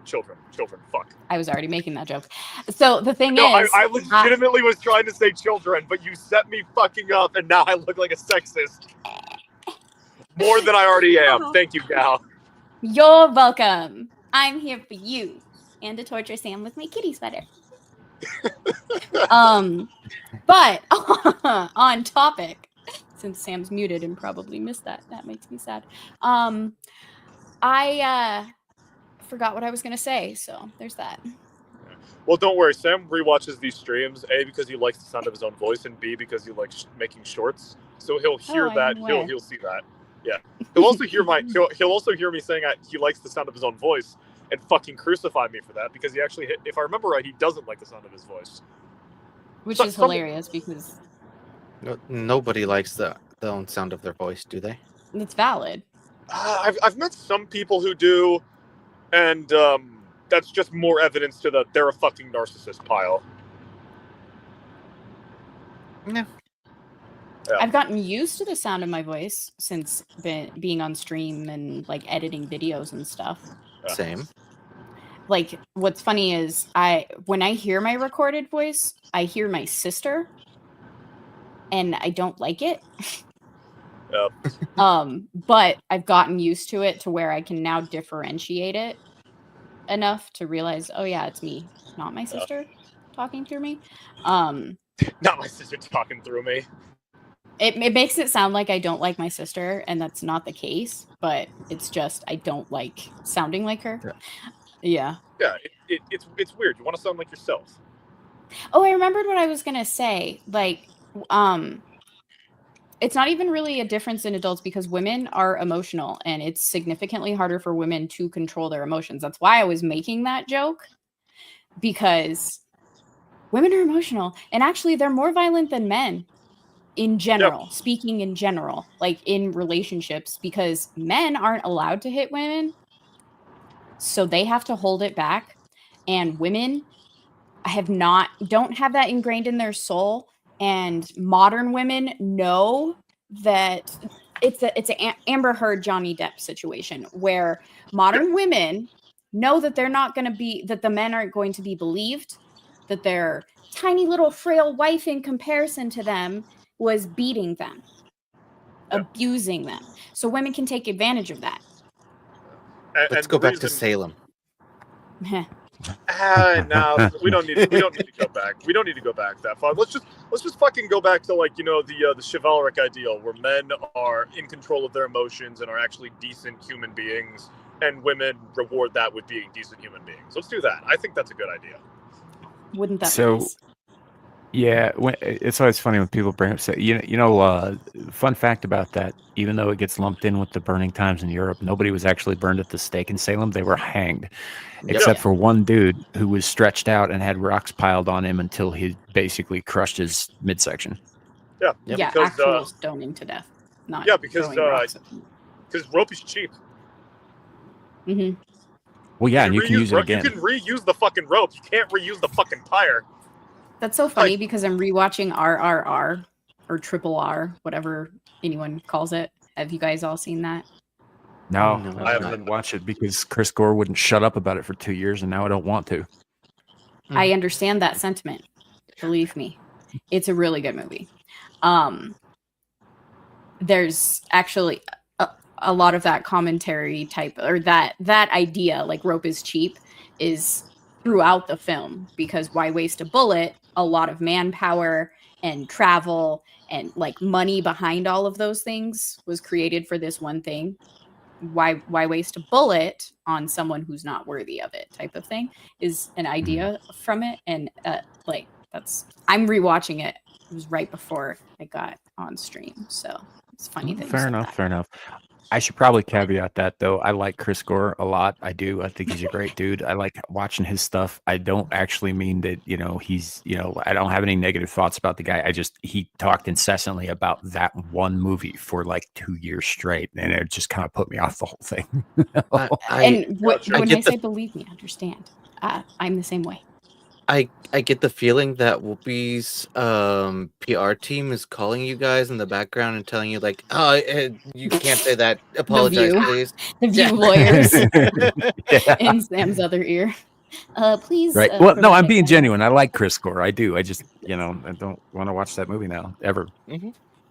So I've been accused of being... Go ahead, Shadow. No, I was going to comment about anime and say that's kind of why I didn't watch anime for a bit. But you go.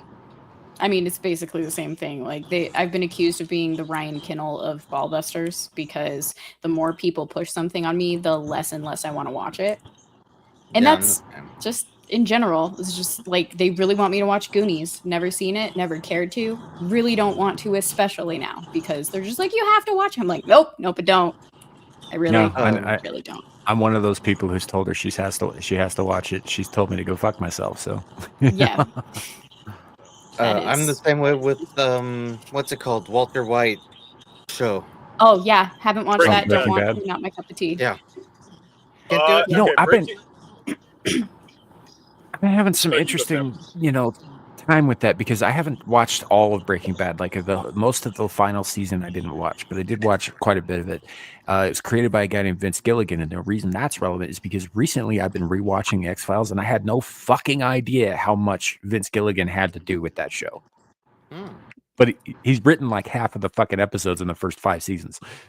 Oh shit, that is a roaring endorsement for X-Files then, because Breaking Bad and Better Call Saul, as well as El Camino, some of the best fucking written shit I've ever seen. I know that I'm not going to be. El Camino was pretty weak, dude, but hold please. I'm not going to be able to.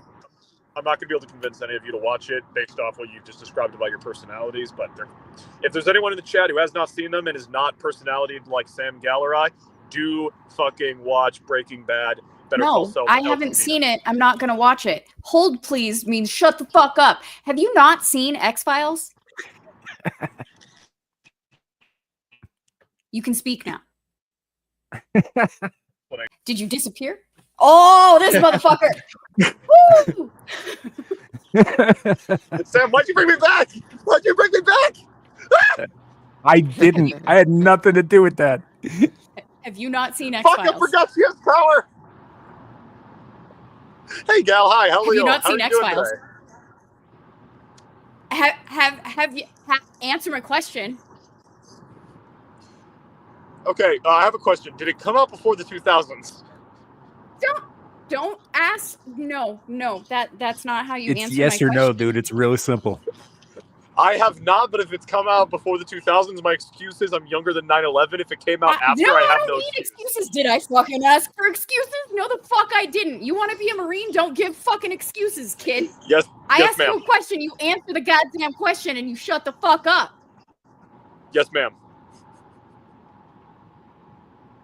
You That's my need to favorite watch part the of today's X-Files. show. The fact that you just said that's a shining, whatever the fuck you just said, endorsement of the X-Files. Endorsement. I immediately was cued into the fact that hold the fucking phone. This kid hasn't seen the X-Files. I am so annoyed with you right now. And the fact that you're thinking it's a ringing endorsement, shining endorsement of that show based off of someone that has done Breaking Bad. Oh, that hurts me to my core. I cannot, the reason I haven't watched Breaking Bad is because it's such a terrible thing that he's doing, and I don't care that he's dying and that he lost his job. Like, that does not mean that you go off of that edge. I can't watch something like that. I'm not going to watch something like that. I don't care if someone wants me to. It's the same reason I'm not going to watch Penguin. Understandable. I've never heard you that mad. You haven't seen the fucking X-Files. The fucking X-Files. Are you kidding me? You're welcome for the YouTube short, Sam. Every Look, Friday after a TGIF. I know you're a fan of Supernatural, kid. Almost everything they did in that show, the X-Files did first and better. You've seen Supernatural? Not all of it. I stopped. I don't care. I did not ask for anything beyond yes or no. Yes, ma'am. I've seen Supernatural.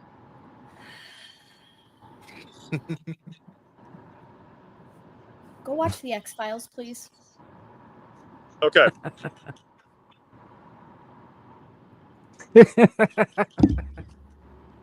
I'm so glad my face cam isn't on right now because I got the most shit-eating grin right now. I would get yelled at for it. You have hurt me deeply today. I'm sorry. I should adjust her hat. No, I'm with Gal on this. I think that she put it way better than I was going to. So. Seriously, kid, though, watch the fucking X-Files. Almost everything that has come after the X-Files has stolen from it, including the fucking Simpsons, by the way. Shining endorsement. So, also one of the head producers and whatnot for and writers and directors for a lot of Supernatural was a guy named Kim Manners, also heavily involved on the X-Files. Gotcha. Like the fact that you didn't say that him working on the X-Files was a shining endorsement of Breaking Bad, but you said the fucking opposite? Like, what? Does not compute. I feel like a simple apology is not enough. I feel like I'm going to need to do something more, but I don't know quite what I need to do aside from watching the X-Files to make it. You need to pay You can attention go to the outside hand and make gestures. $20. What? Go outside and make Gal $20. No. Sam, That's what was not your enough. suggestion? Pay Okay, attention to the hand gesture. make her $40. Oh, wait. No. 50. I'll glance down at the fucking screen, and Gal looks so Hey, fucking killer. disappointed right now. I'm I sorry. am disappointed. Extremely. I'm sorry.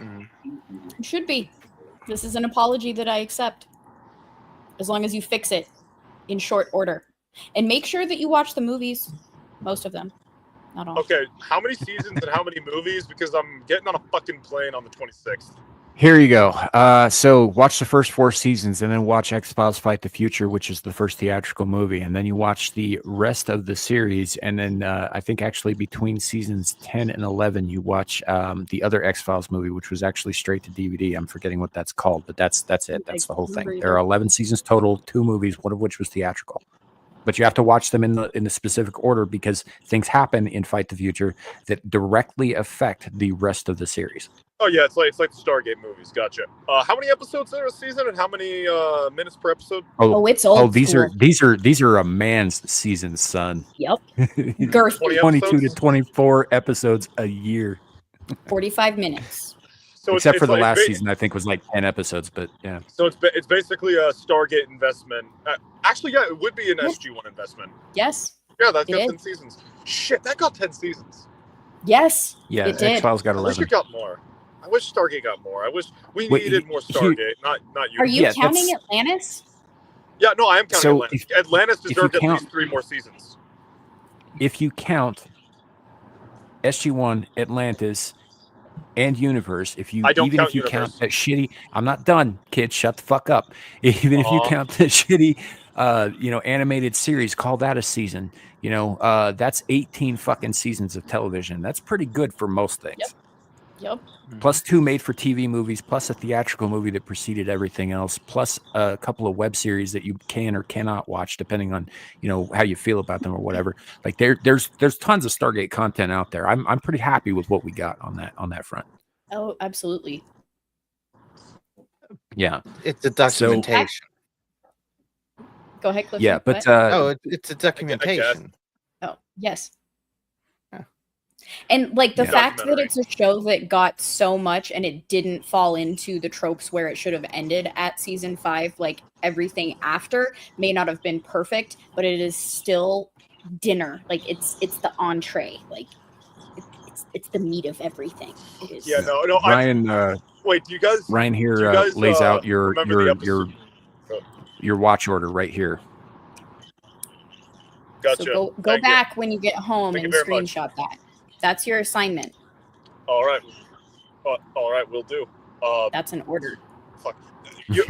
Gal bringing up the season 5 thing reminded me. I don't remember which episode it was. It was like later seasons where it's basically like the writers using the show as a platform to mock different writing tropes in shows and movies and whatever that are bad.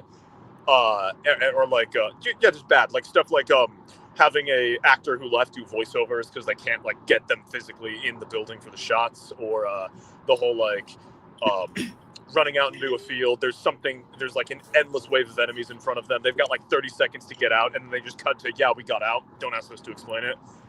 And then modern shows do the shit that they were making fun of. consistently. Mm-hmm. And this is like a show. Shit, isn't SG1 at least started? Didn't it start before I was born? Yes, absolutely. it did. Yes. We have regressed as a culture. What year were you born? 2002, 2003. 2001, 2003. 2003. Okay, I yeah. am So 2 years younger than 9/11.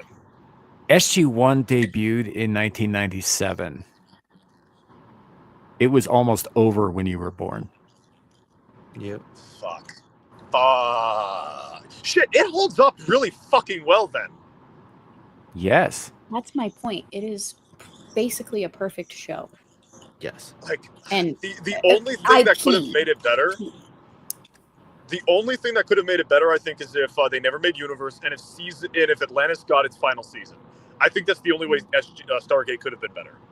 I disagree. I think Universe was picking up when it got canceled, unfortunately. I think it was getting better.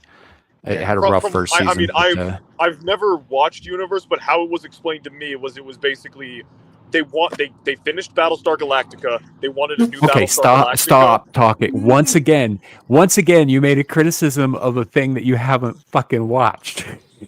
Okay, the pit. You said, they should just not have made Universe, and then, I never watched Universe. Would you like? Okay, I do not want to spend time watching. I do not want to spend time watching something that I won't end up enjoying. And the elevator pitch of they wanted Battlestar. They finished Battlestar Galactica. They wanted Battlestar Galactica, so they took a Stargate. So they took Stargate and made a Battlestar Galactica-like show, but worse in every way. With that a is lot an of incorrect summary. From where are you getting your information? This was like this was a lot of internet forums, articles. So an amalgamation of other people's opinions. Wikipedia. That you cannot never pinpoint. Wikipedia. Google. Fucking Reddit, probably. Like that's why reviews exist. That's why reviews exist, to hear about things. Yeah. And then make an opinion based off those reviews. I'm not going to sit down and watch. I'm not going to sit down and watch a show that how it's been described to me. I'm not going to enjoy. I can understand. You probably would. Here's the thing. I think you probably would enjoy it more than you think. But I'm not saying you have to watch it. I'm just saying that don't say that it shouldn't exist if you haven't watched it. Here's the thing. Okay. Yeah, they borrowed a lot of shit from the way that Battlestar Galactica was filmed. They did, because Battlestar Galactica did extremely fucking well, and they were and to be frank, the showrunners of Stargate were kind of tired of doing the same formula from 2 seasons prior. Right. And I get that. They wanted to do other things, so they tried to incorporate that into the show. And it was not received well overall at first. It's grown on a lot of people since then. All right. So I'll find got a bit of a cult following now. I'll find Universe wherever it's streaming. I'll watch it, and then I'll come back. And unless I want to eat a plate of crow, I'll have the exact same opinion. And if I have a different opinion, I'll eat crow. I would also remind you that Firefly wasn't fucking popular right away either until well after it was canceled.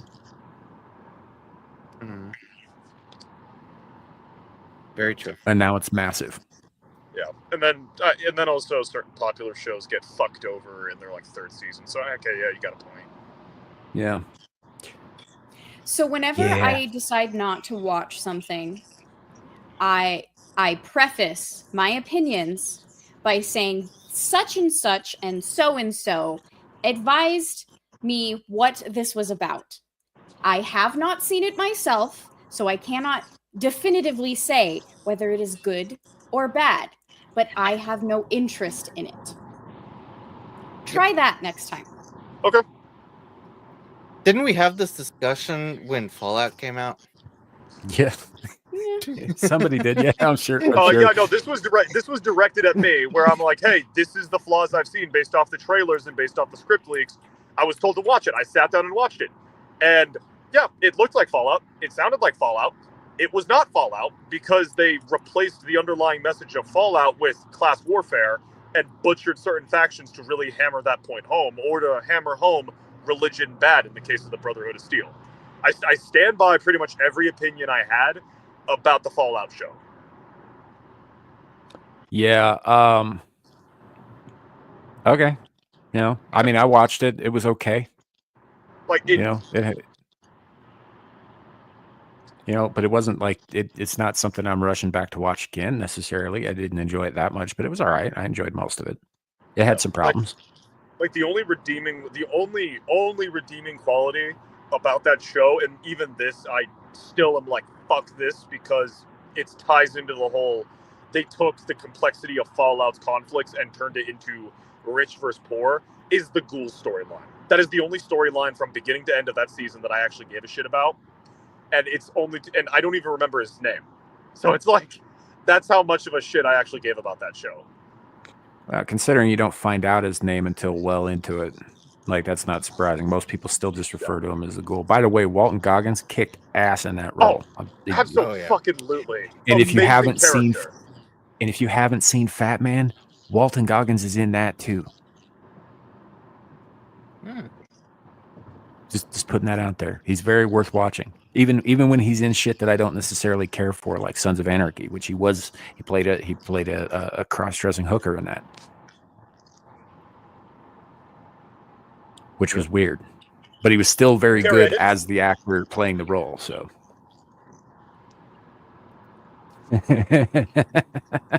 I decided, hey, open strip, let me look at the chat, and then I see Carrie. I did not say I don't like Battlestar Galactica. I like Battlestar Galactica. I enjoy Battlestar Galactica.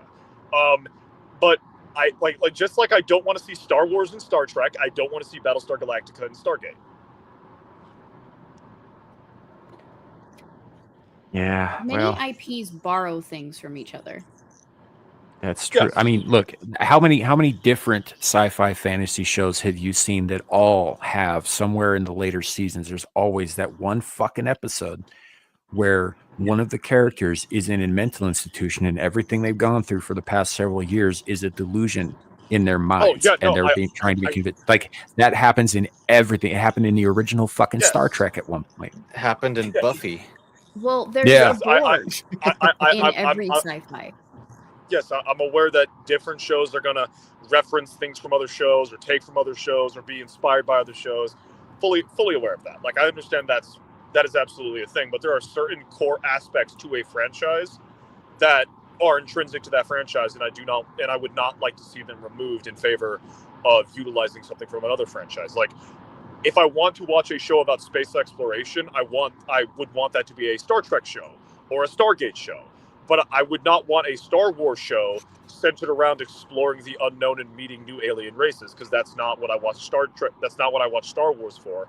I watch Star Wars for grade school morality complexities and Nazis getting shot. That's what I watch Star Wars for. So you only watch the original trilogy then? Well, I delineate Clone Wars as something separate, because if I get yelled at when I because Clone Wars is not a thing. It's garbage. No, fuck you. That's my childhood, and it's amazing. Your childhood had a lot of garbage in it. I'm sorry. Yes, objectively, and Clone Wars top of that fucking list. I'm not talking about Tartakovsky's Clone Wars either, by the way. I'm fully aware. Valid people are valid in their complaints that Tartakovsky, that in many ways his is a better representation of war on a galactic scale, and that in many ways it was superior in a lot of the aesthetics and conflicts. Also better written, better animated, much easier to digest because it was small bites and very palatable. It didn't get long-winded at any point. It didn't have stupid fucking CGI animation from the get. You know, it didn't have Dave fucking Filoni. It was great. No filler. Yeah. But on the flip side, 2008 Clone Wars does have, because it's longer, because it's not so focused on just the action and violence, you have long-winded you have not long-winded. You have moments. It is long-winded. Well, no, it that's is long-winded, accurate. but there are moments where you have time that is spent on certain moral questions that the 2003 show doesn't get into. One of the absolutely repeated, and one of the things that I absolutely adore about the 08 show is the consistent question of, is using a clone army moral? Like, and if it is, and if it isn't slavery, like, are the clones people? Are they droids? Like what is the morality around the clones? And I mean, we know what's going to happen with Order 66, but those questions are still valid, and it's really interesting to see the characters and how they go about it in different ways. Pong Krell thinking they're interchangeable with droids. Anakin, who recognizes them as people. Obi-Wan, who respects them but does keep a level of distance from them. And and then how like the different senators view the clones and stuff like that. There is room for a lot of moral complexity within that show that, due to its length, it gets. I'm taking over. I'm fucking ranting. No, I'm just letting you you talk yourself into a corner here. I'm not talking myself into a corner. I'm not pulling a Dermy.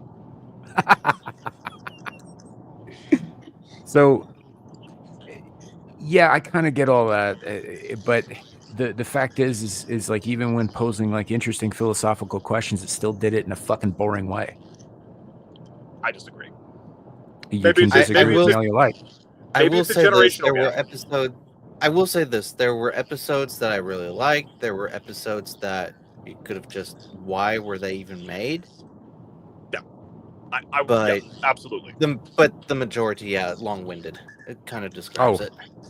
And from what the way it ended up and then led into Rebels and all of that nonsense was totally lore breaking to the greater extended universe. Just saying. Oh, yeah, well, the 2008 show breaks a lot of lore. Like, as much as I all love of it, as much as I adore it, the more like there are things. First of all, it set some very dangerous precedents because Filoni is a fucking hack. Like, Maul, like, I do not agree with the sentiment Maul should not have come back. Maul coming back was absolutely fucking amazing. The stories involving Maul in the Clone Wars were amazing. But that precedent utilized by Disney and other content, Disney, Star Wars, and other content, absolutely, like, is ruinous. And then the changes they've made to the Mandalorians, yeah, I agree. Reading the Tales of the Jedi, I so much fucking I love the Mandalorians from that far more than I do the modern incarnations. And I'm going to shut up because I'm talking way more than everyone else. Well, we were just letting you get around to it because, yeah, you do that anyway, whether anybody else is speaking or not. So it's fine. Yeah, we're just giving you a minute to breathe there. So, yeah, no, I don't know, man. It's not my thing. I guess getting back to the initial shock and outrage and all that stuff is X-Files did it first. X-Files did it better. Watch fucking X-Files. You know, and anything that X-Files didn't do first, they didn't just repeat, they built on. Gotcha. Just like I told Gal, yes, ma'am. Well, that was nice seeing you.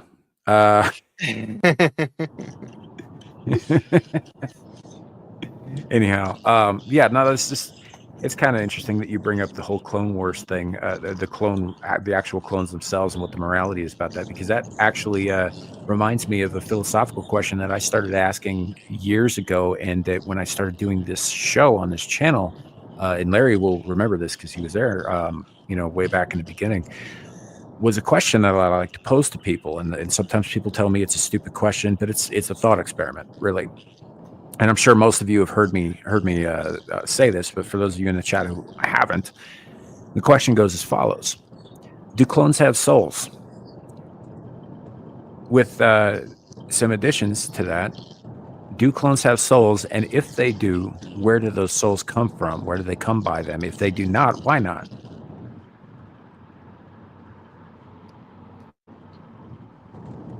I mean, question.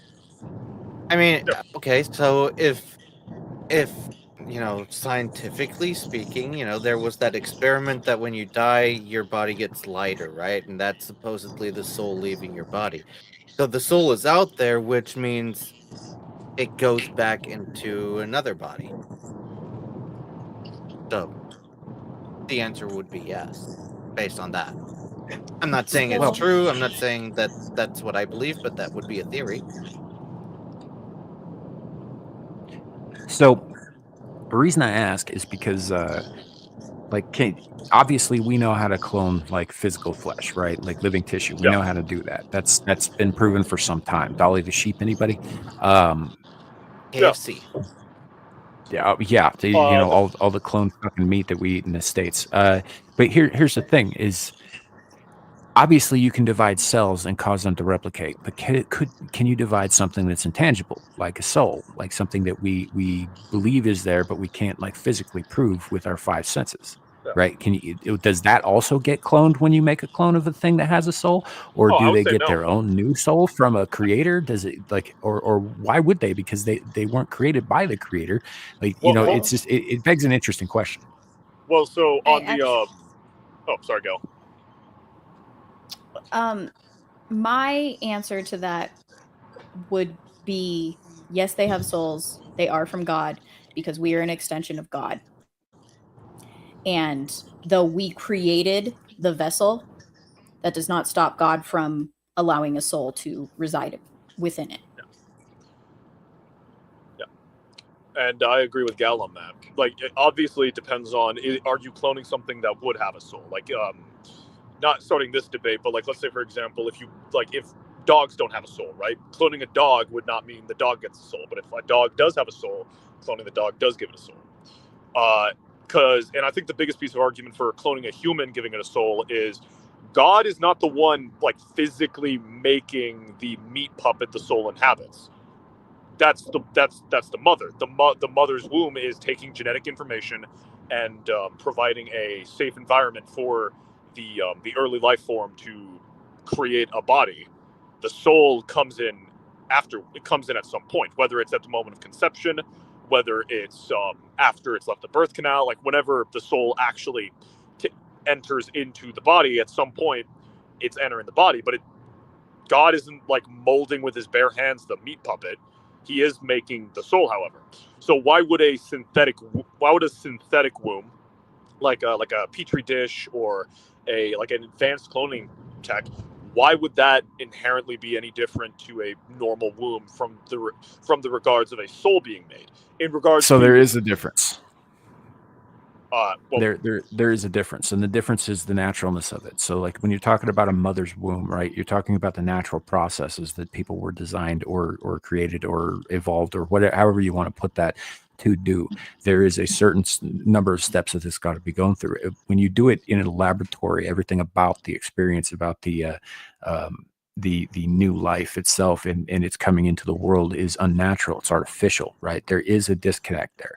And this is best expressed, I think, in the pagan world, where we talk about what we call barmies, which are people who are born with absolutely no affinity whatsoever, no connection to the rest of the world, the natural world or the unnatural world or whatever it is, however you want to put that.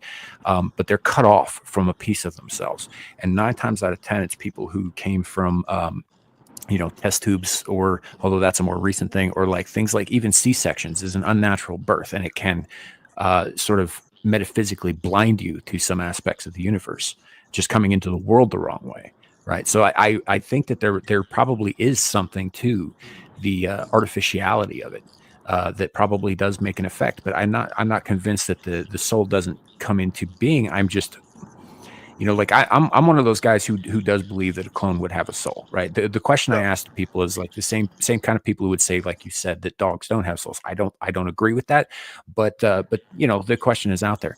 But if you take as a given that they do have a soul, my question then would be, how did they get the soul in the first place? Just being a living being, I don't know if the artificiality of how you came into existence has any kind of real effect on anything. I would think it would be that. Right, because either you're cloning an actual soul from the original soul, or the new being is being provided with a new soul, right? Which means that there would be something else involved, something beyond the natural. Which is funny because there's a Stargate episode about this kind of. Yeah, I mean, it's not like specifically about like the soul of it, but like. They're clones and they have all of the memories and feel as though they are those beings, but they're not. But that's all they know.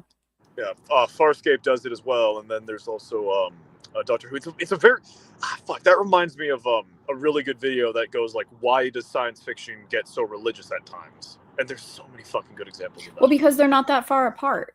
Oh, absolutely. Einstein answered that question. Yeah, absolutely. Yeah. It's an evil, malevolent entity from a realm of suffering. So it's Satan. Oh, it's a divine programmer who programmed the universe into existence. You're a simulation theory. So God. Well, okay, I adore. After this was pointed out to me, I absolutely adore the simulation theory because it's atheists who want to be Christian without saying I want to be Christian, because they're like, no, the universe is not made by some space wizard. It's made by a great scientist who programmed the universe. What is programming? It's a collection of symbols. It's a collection of denotations representing certain things that the programmer wants. How was the world made? Through the word of God. So a scientist who programs a world would be using words to make the world. The word of God was used to make the world. So if you believe the universe is a simulation, why does that necessarily mean that it's not a Christian simulation? It doesn't have to be a Christian simulation either, because the Christian God is not the only one that uses words to bring things into being. In fact, name magic and word magic is the oldest form of any kind of manipulation of reality that has ever existed, followed shortly by blood. Yes. That's the same argument that we've had with the Big Bang Theory. At the beginning, like what made the Big Bang happen? Yep. And it used to be the argument is, that's God. Yeah. Well, I mean, it could be I've always subscribed to the idea that if there is an overarching creator, which, I'm not 100% sold on. I'm pretty sure it's not the guy who's going around saying, hey, put up crosses in my name. But even if it is, look, you got to look at things from a God's eye view, right? Which I understand is completely difficult for most of us, but take a step back and look at the long view, right? When it says that God created the world in 7 days, that doesn't mean he created it in 7 human earthly days. That means he created it in 7 things, in days that he would consider days, which could be much fucking longer than we would consider a day. Could be 700. Right? Yeah. Exactly. If you look at the way that it talks about the natural understanding of the world and how like God understands more of it than we do, or if you go into like the Quran and it talks about all of the sciences and stuff that Allah understands that men do not, or you go into the Apocrypha and it talks about how the Watchers or the Grigori came down to earth and shared knowledge beyond the ken of men with men, right? You're talking about things that are sciences, essentially, which would follow that any creator would be a scientist. So why would that creator not use scientific processes to create, right? So who's to say that the Big Bang wasn't just a tool? Maybe it did happen, but it could have been directed by something else. I've always like this argument between like science and religion, and I've always in my mind just seen it as let's break it down to the simplest thing. Science says that all things were created from the atom. Where did that atom come from? It just came into existence. How, why, where, when? Yeah, we've also discovered particles that are subatomic that actually make up atoms too. That you can keep going down that rabbit hole. Exactly. And where is the beginning, really? But that's my exact point. Like it's always going to be that. Where did that first thing come from? Whatever it is, subatomic or otherwise. Right. Well, and like if it was you're going to create the void that we're screaming into now. Yes, I guess. If you're going to create something like a world that follows certain physical rules and laws, you need to roll up your window, kid. If you're gonna do that, then why would you not create it by I guess employing said physical rules and laws, right? So if one of the fundamental rules of the universe of existence that we are aware of anyway is that you cannot create something from nothing, then who's to say that any creator out there who did make everything did create something from nothing? Perhaps it's just not something that we're familiar with that was used as the base building block. You're the ancients. Yep. The Asgardians, the Furlings.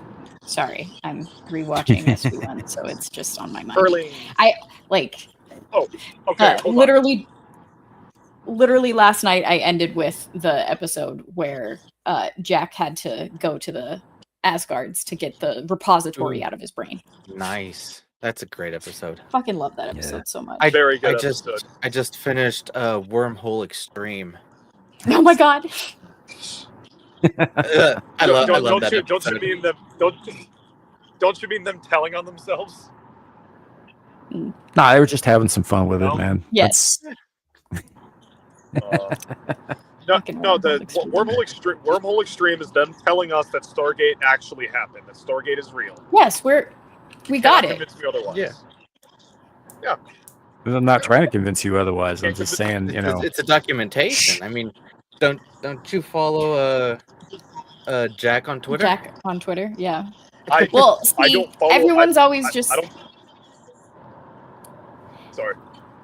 Everyone mentions, you know, like they have a broom closet or whatever in the actual Cheyenne Mountain complex, and I'm just like, yeah, with a false wall, and that's how you get to the Stargate. Shut the fuck up with your they made a joke and they made it a broom closet. I'm like, yeah, made it a joke.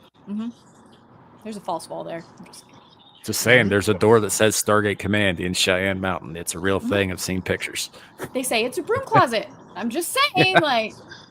See, okay, because here's the thing, okay? If the Stargate project is real, then that explains why the Pentagon keeps failing audits, and it gives me hope that we're not completely fucked. Oh, I didn't tweet that out. Is that still on my phone?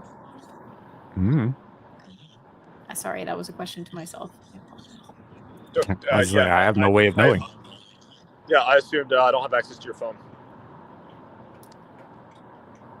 Probably for the best kid, there's probably shit on there that would turn your fucking ball hairs white. What happened? He's already 60. Yeah, but that's usually the last hair to turn. Oh yeah. Darren Lawrence says, Big Bang sounds like conception to me. Microscopic matters collided and bang life. We're like a drop of blood in the universe, dude. I could see that. Yeah. You know, that makes sense to me. You know, that's one of the things like Einstein himself had talked about. You know, he had talked about how science and faith are two sides of the same coin, and one does not really work without the other because, you know, you need both parts. Absolutely.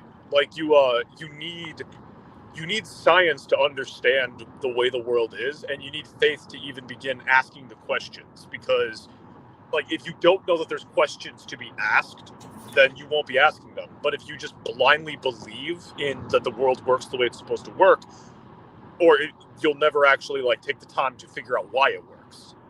I think it should be a symbiotic relationship, and we've not yet gotten. No, we like to separate things as a species. You know, we like to be like, this is this thing over here, this is this thing over here, and they're at odds. They're not at odds. You're just looking at the fucking coin the wrong way. You need to be looking at the edge.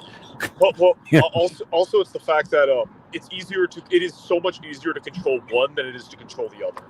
Because it's so much easier to control one of those than it is to control both of them. Well, and it's you go. I've been talking way more. I was just gonna say, like, it's kind of a human folly thing. There are certain people that need something tangible in order to believe it, and then there is the other half of the same coin. Those who do not need that tangible thing in order to believe it. They both have their extremes, and that's where the problems come from. I feel that those extremes are bigger than those in the middle who are willing to work together for the same end. But it's all about point of view. Like, you got these guys, these fundamentalist Christians who are like, well, we added up all the ages from, and I'm paraphrasing Bill Hicks here. He's like, well, we looked at the Bible, and we added up all the ages of everybody from Adam all the way to present, roughly 12,000 years. Right? You know, world's 12,000 years old. That's how we did it. We got to that, and then that's like a massive leap of faith, right? Whereas you got scientists who are talking about how the Earth itself has shit on it that's fucking older than, you know, well, dirt, literally, you know, somewhere in the neighborhood of 4.6 billion years. And the two on the surface, looking at the two side by side, they obviously don't jibe. They can't, right? They can't jibe, unless you're talking about, like I said, the God's eye view, the God's perception of time, Mhm. right? Which is very different. Well, We're wasn't all- it 12,000 years ago when they say that the flood happened? That wiped out a lot of Mhm. humanity? I Give or mean, take, so yeah. you could 12 so you could basically say Adam and Eve, during that time. There were so few humans. You Right, could, but that except flood that is that happened usually after Adam and Eve. Yeah, yeah. well, But the flood yeah. is usually a trip. Yeah, so it would have to be like the Noah story, which would Right. mess that Well, up. it's So just there's all kinds of questions that people don't look at, like if you broaden the scope, I guess, of how you're looking at it, like the Bible says God created Adam, He created Eve from Adam, and the two of them had a bunch of kids and multiplied and filled the earth. There are genetic issues with that, right? We know what happens when people who are that closely related breed and breed and breed and only have each other to breed with. You end up with Habsburg syndrome, right? To my mind, that means that God didn't stop creating people with Adam and Eve, because they would have had to have run across new blood somewhere, Well, I mean, even right? if you read the Old Testament, you follow Adam and Eve, the entire family tree, basically. And then they come to Egypt, and there's other people there who have nothing to do with that whole family tree. So, yeah, Yeah. definitely. So, Other and people. I see that personally as there's two. I see two explanations, and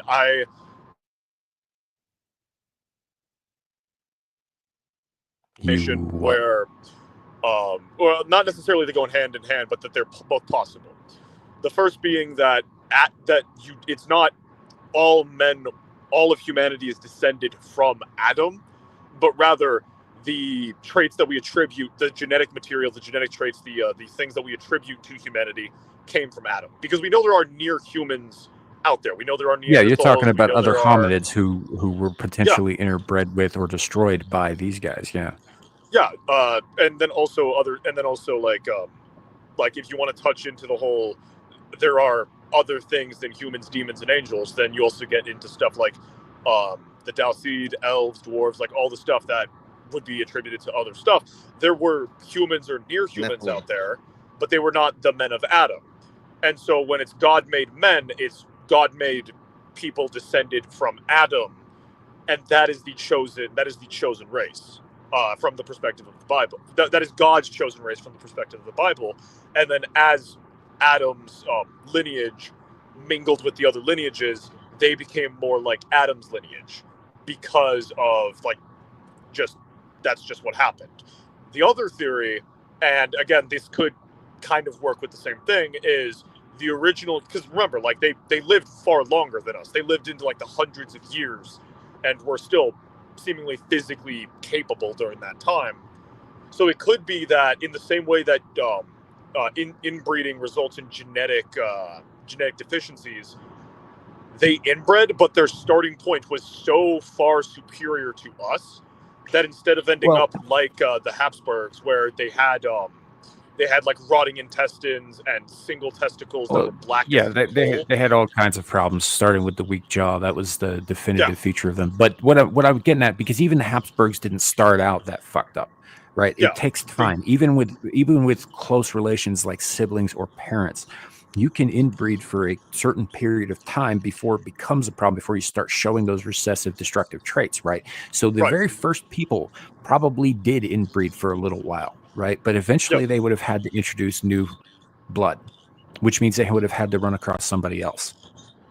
Yeah, which is why they kind of go hand in hand, and it explains why we no longer live as long as Adam and Eve did, because our blood has been diluted through inbreeding. Well, I think time was probably measured very differently back then, so like the accurate depictions of how old Adam was and how old Methuselah lived to may not be 100% accurate because the measurements weren't the same. Let me have my dream, Sam, of being descended from a race of Ubermensch, please. Well, I mean, I suppose, if you want, but you got to also keep in mind that if we're taking the biblical narrative of it, we're all Jews too. Then, if we all came from Adam. Well, no, because wasn't the delineation? Fuck, I need to crack mine open again. But wasn't the delineation? It was that the sons of Abraham.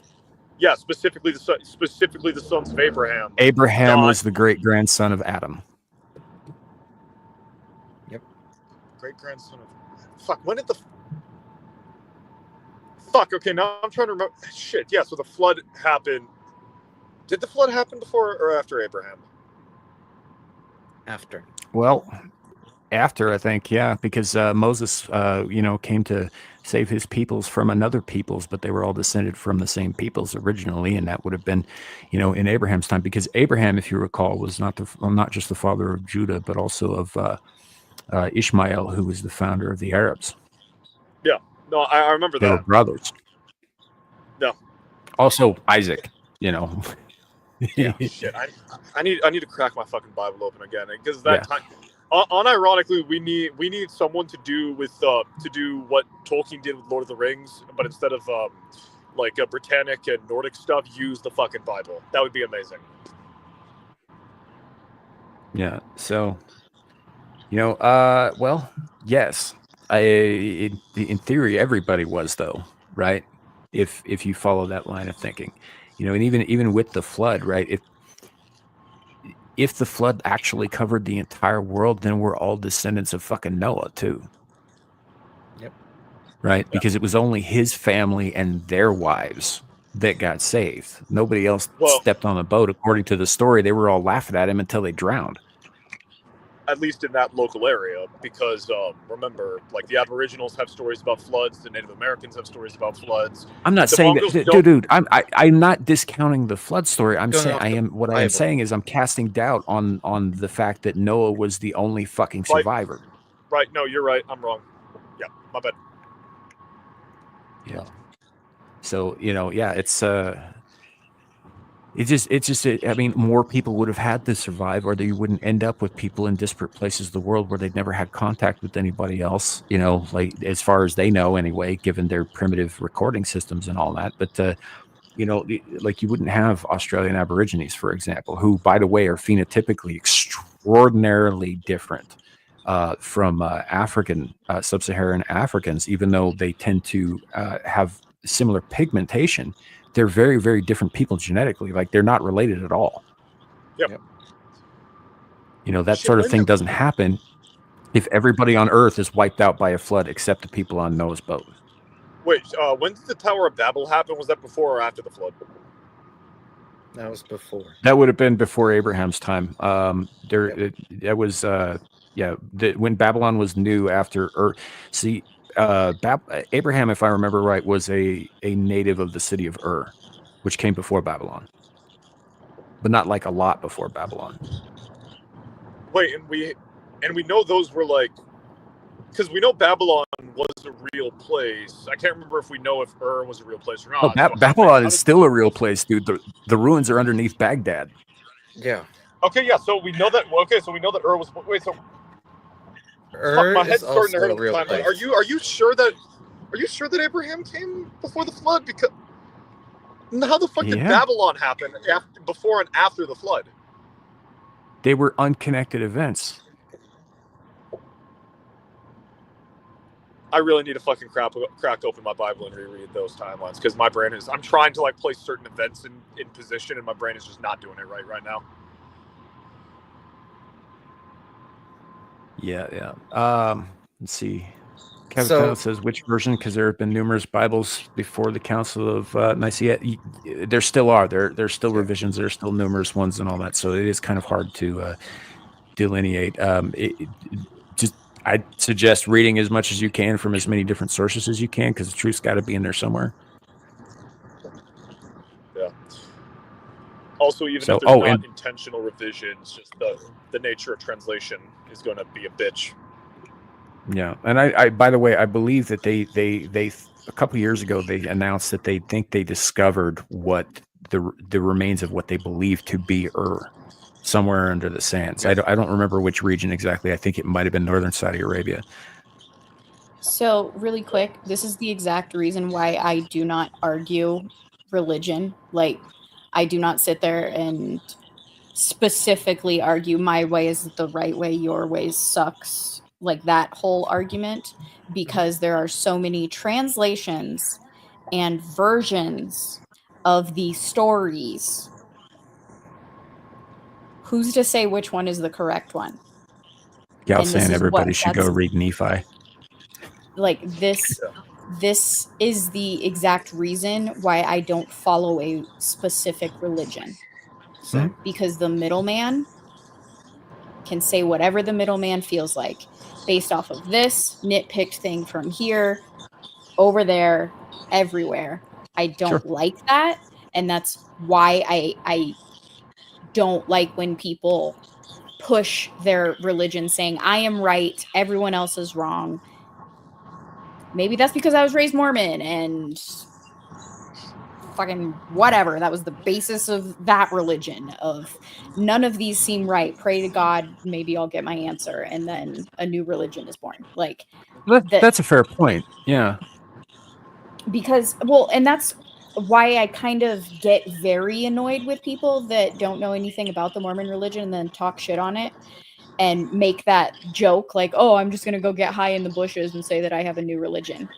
How the fuck I've did got the religion channel come for around in you. the first place? Huh? Said, oh, I've got a channel for you. I'll send you a link later. I ran across this chick who's going around that she's been spending the last couple of years making videos about how Mormonism is damaging and she escaped from it and shit. And it's really fucking funny. Yeah, I've seen it. Like, so wait, what would be wrong about? Because I know like everything wrong with Scientology because that's like a bullshit. But like, what's wrong with Mormonism? This is a feminist thing because they believe in gender roles. They believe that homosexuality is a sin. Okay. It's that kind of thing. She's like, oh, it's real damaging to people and all that stuff. I was like, well, if you're going to pick on them, then you got to pick on Islam too, and Eastern Orthodox Catholicism, and Orthodox Judaism and Hasidic Judaism.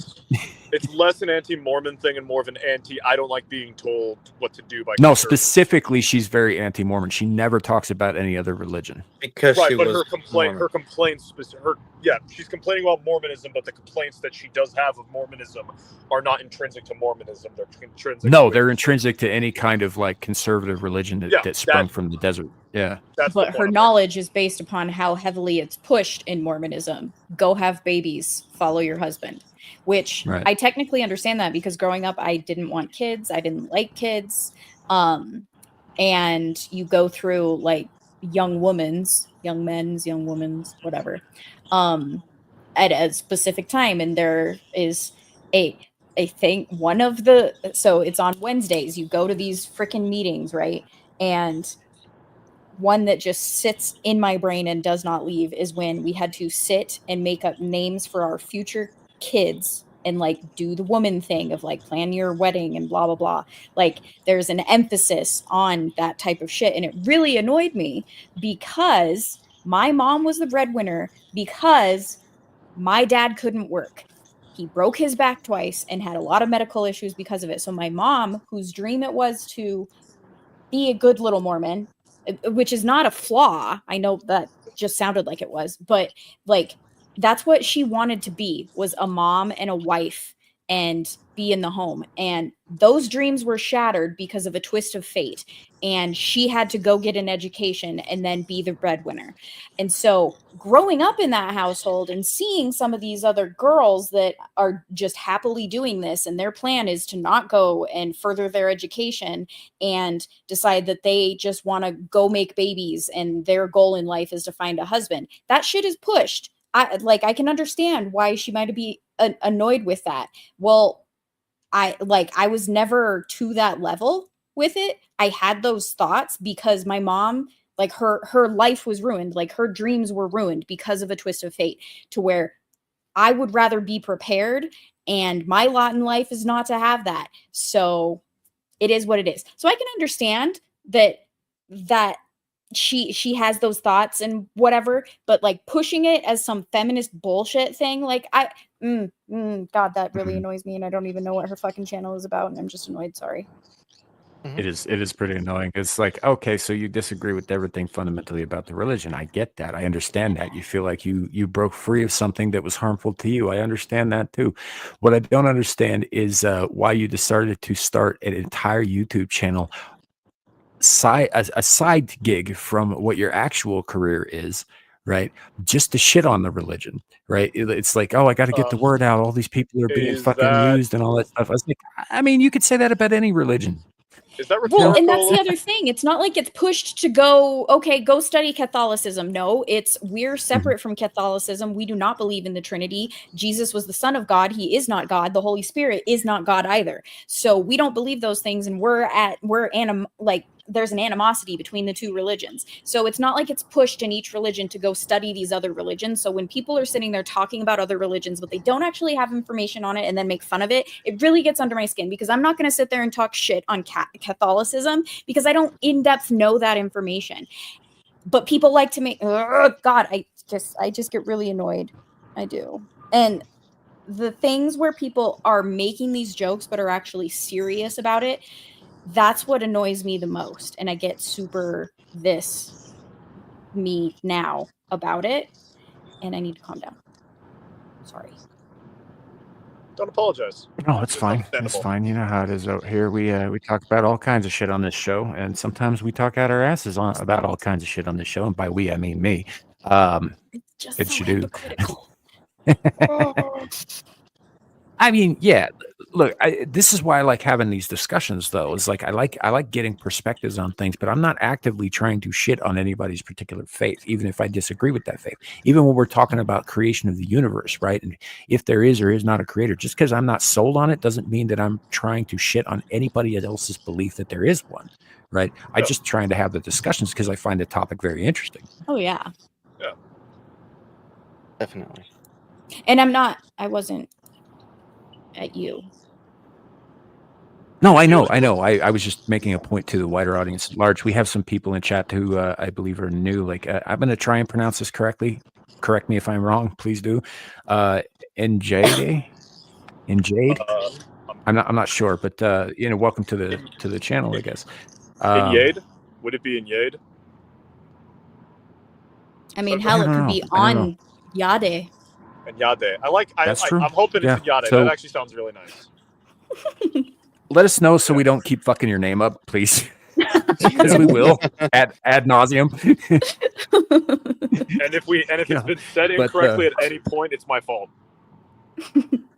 Right. Like, I mean, Cavitano here has to put up with me, extremely westernizing his name there every week. So yeah. Yep, that's fine. Which one? Which version? The final one. Yeah. I'm going with the final one. Right. It's made up anyway. Okay, it's made up anyway. All right, so we'll just Anyade go it with, is. Anyade. Anyade. Yeah, I'm gonna try and remember that. I will try and remember that. That sounds exotic, I guess. I'm sorry, I can't remember my own name half the time, so I'm not gonna even try. Do what I do. Do what I do. Shorten it down to like 1 or 2 syllables. Like that's how I remember your name, Larry. I mean Cliff. Wow. So how do you remember?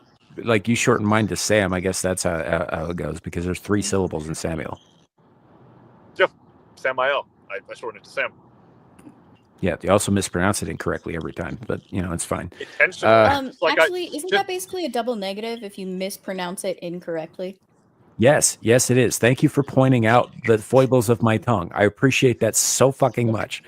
I'm a woman. That's what we're supposed to do, right? Just poke and poke and poke, right? I think Sam's the only one that might have gotten that. Oh, fair enough. Well, welcome in, dude. We do this show every week, and it's always a riot. We always have something to say about something. Whether or not we actually are knowledgeable on that thing is another question entirely. But we have something to say about something every week. So you're always welcome. I would say pretty much everyone here is knowledgeable about something. Like I'm always there's at least one person in every conversation knows a thing or two about what they're talking about. Like you know how to make $20. That's something you know how to do, Larry, not me. I'm broke. Well, I have had several jobs. Well, you don't know how you're broke because the money doesn't go to you, man. You're the bottom bitch. You're not the pimp, right? All pimp's got to do is make sure you look pretty and you've had enough to eat that you're not going to collapse from exhaustion before you make him his damn money. I'll Son, pimp slap you, boy. See, the thing that like really annoys me specifically about the $20 is 20. It wasn't something I specifically said. It was something forced onto me because I refused to waste money buying an Xbox. And that was 2 fucking years ago and the meme is still alive. All the other fucking memes die, but fucking this one stays alive and it's not even my fault. yeah, it's a good one. It was a fucking to quote his self-description, a godless heathen and a Muslim with a very precarious computer setup who thrust that upon me. Yeah, wow, that was good. You know, I wish I still had that image of Kat's workstation. I say workstation loosely. What it actually is a fire hazard. Okay, so she's actually fixed it, so we'll never get it again because her new kitten was like, her new cat was her kitten Mina, I think its name is, was fucking around with the wiring, and so she had to fix it because otherwise her cat is going to fucking get itself killed fucking around the wiring. Yeah, I'm kind of surprised it didn't happen with the last cat, honestly, because it was always looking like he was going to knock over like whatever fucking 8-week-old Red Bull open thing was sitting next to the power strip. Well, I mean, like apparently, like the cat, like so Buster would have like done it accidentally. Just like apparently Mina was actively fucking like clawing at and chewing on cords, which is why she had to change it. Whereas Buster was too fat and lazy to give a shit. Yeah, so. Well, that's good. I'm glad her setup's not going to fucking burn her alive. We were worried for a while there. Now, her diet has not changed, so the consistent microwavable ramen and Red Bull consumption is probably what's going to do her in. Or it'll pickle her, you know, like Keith Richards. That too. That she might outlive Sam. I would wait. Honestly, if we're being truly honest about that, I'd wager that probably everybody on this panel is going to outlive me. Not me. You don't know that.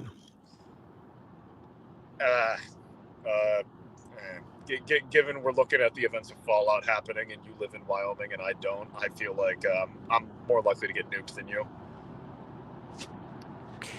Okay, so where do they keep the nuclear missile silos at? Which would be a primary target? I stand corrected. Yeah. We've had this fucking conversation before. Stop punctuating with curse words. We've had this damn conversation before, and you've used that damn zinger like at least twice on me. Yeah. Did you just tell yourself to, like, you just censored your own person by saying not to use curse words and then immediately say damn twice. Damn is not a curse word. Damn is impolite. It's not a curse word. And yes, I did. I beat Sam to the punch because I don't want him to have to do it. I don't want him wasting breath on it. Anywho, folks, we will probably wrap it up there. We're coming up on 3 hours here, so you know, it's been a pretty good show, pretty fun. If this is, it's not always this unstructured. I mean, usually it gets there, but normally I have a little bit more preparation done before the show. It's just that, like I said, every topic that was coming up for this week, for the most part, was just like fucked up, and I just didn't want to deal with it, especially with people going into whatever holidays they celebrate and all that. I want people to have a good time and not be thinking about all the horrible shit I brought to their attention. So if you would put the fucking shirt down, gal. No, Anna likes it. I mean, I'm not reading the chat while driving. Anna likes it. I mean, you know, you need to put the fucking phone down, kid. Straight stretch, no cars. I was curious what the chat was saying. It's a big number. There was 100 comments, and I was curious. First one I saw was Anna, and then I realized, shit, Sam will get mad at me. So I put it down, but not before commenting. So anyhow, we're gonna close out now. It's probably about that time. Besides Rumble, that, Sam. huh? Rumble. Yeah, Rumble. What about Rumble? Nothing. Refresh We're on your Rumble. Rumble. Refresh it. Oh yeah, I don't even have it pulled up right now. $10 from Clifton 3D. Thank you. Merry Christmas, he says. Oh, shit. Aw, That's very nice. cool. Much appreciated, dude. Yeah. Thank you. Really nice. Well, Yeah. trying to be like oblivious. I've been trying to pare down how many windows I have open while I'm streaming because it takes up a lot of fucking bandwidth. So That's why you have me around. yes, Carrie, holy shit. And yes, that is why we have Gal around, because she's very good at making sure that shit happens. Yeah. If there was a way to do a panel with it, that's why I would recommend Streamlabs, because then you could actually like set up like notifications for when you get donations. Like it would let you know, hey, you've been, but it doesn't have a panel set up. Yeah, there's other options. I was talking to DJ Access last night about various things that can be done with OBS and some other stuff. So it probably won't be anytime soon. It's probably something I'm going to have to work on for a while before it comes together. But eventually we're going to transition away from StreamYard because, number one, because their pricing tripled and their functionality has decreased. Even though they're adding all kinds of bells and whistles on, they're not solving the fundamental problem, which is that the software itself sucks. Yep. You know, so super awesome. But yeah, so eventually we'll be transitioning to something else for this, but the show will go on, and in the meantime I'll be working on that when I have time for it. So not solely not around to be easy on the ice for heterosexual males. So, I mean, that's part of it, but she also is practical use too.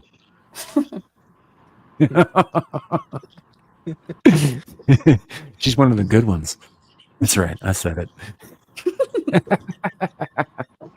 Anyhow, I'm going to keep dragging this out if we don't get the ball rolling on this. So, Shadu, why don't you let people know what you have coming up and where they can find you?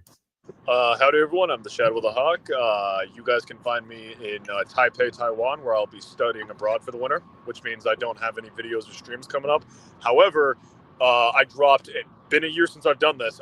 Or not a year, but close to a year since I've done this. Over on my Coffee page, I dropped a test chapter for a book I want to New Year's resolution try to get finished by April or May for publishing purposes.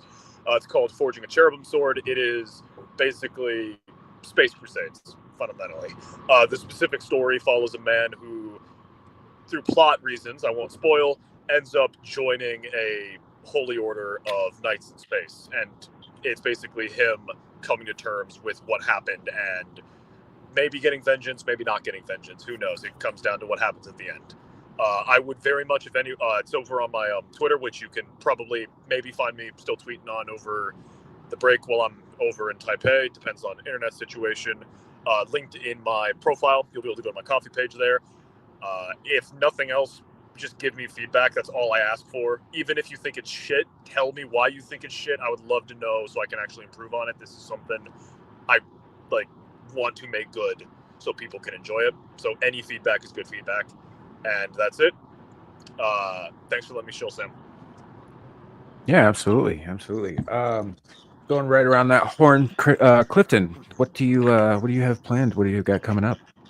Well, I made my first video in like 2.5 months today, so nice. I'm trying to get back into things. Yeah, well, with the new job, I'm finally getting to a point where I can be like, all right, I can handle everything. And yeah, we'll see how that continues. But yeah, I mean, if you want to find me, I'm over on Brandon the Anime Guy's channel every Saturday, usually on the panel or in the background pressing buttons, Yeah, that's about it. Sweet. Thanks for having me on. Yeah, anytime, buddy. Anytime. It's good to see you. Glad to have you with us today and have you bear witness to the scathing verbal beating that that Shadow took from Gal earlier about the X-Files. Speaking of which, Gal, what do you have coming up? Well deserved. Yeah. Cooking the books. I still plan on doing Wednesday for Christmas. Gonna finish up Journey to the West. The Journey to the West, to be more precise. 6 p.m. Mountain Time for that. And yeah, that's me. I will be traveling, leaving on Friday. So not going to stream for like New Year's stuff. But yeah, green haired anti-liberal on all the socials and YouTube and Rumble. I don't put things on Rumble, but I have a channel. I'm working on it. Don't hate me. Nice. Yeah, That's it's me. one of the nice things about working with people consistently is like some of us have knowledge in some areas, some of us have knowledge in other areas, and we can always work together to help each other figure it out. Which is why I will probably be helping Gal with the Rumble thing as she helps me figure out fucking stream elements. So, you know, down the road when we get there. Yep. So, because I don't know the first fucking thing about how to make stream elements happen. And all that. But Lawrence, did you have anything you wanted to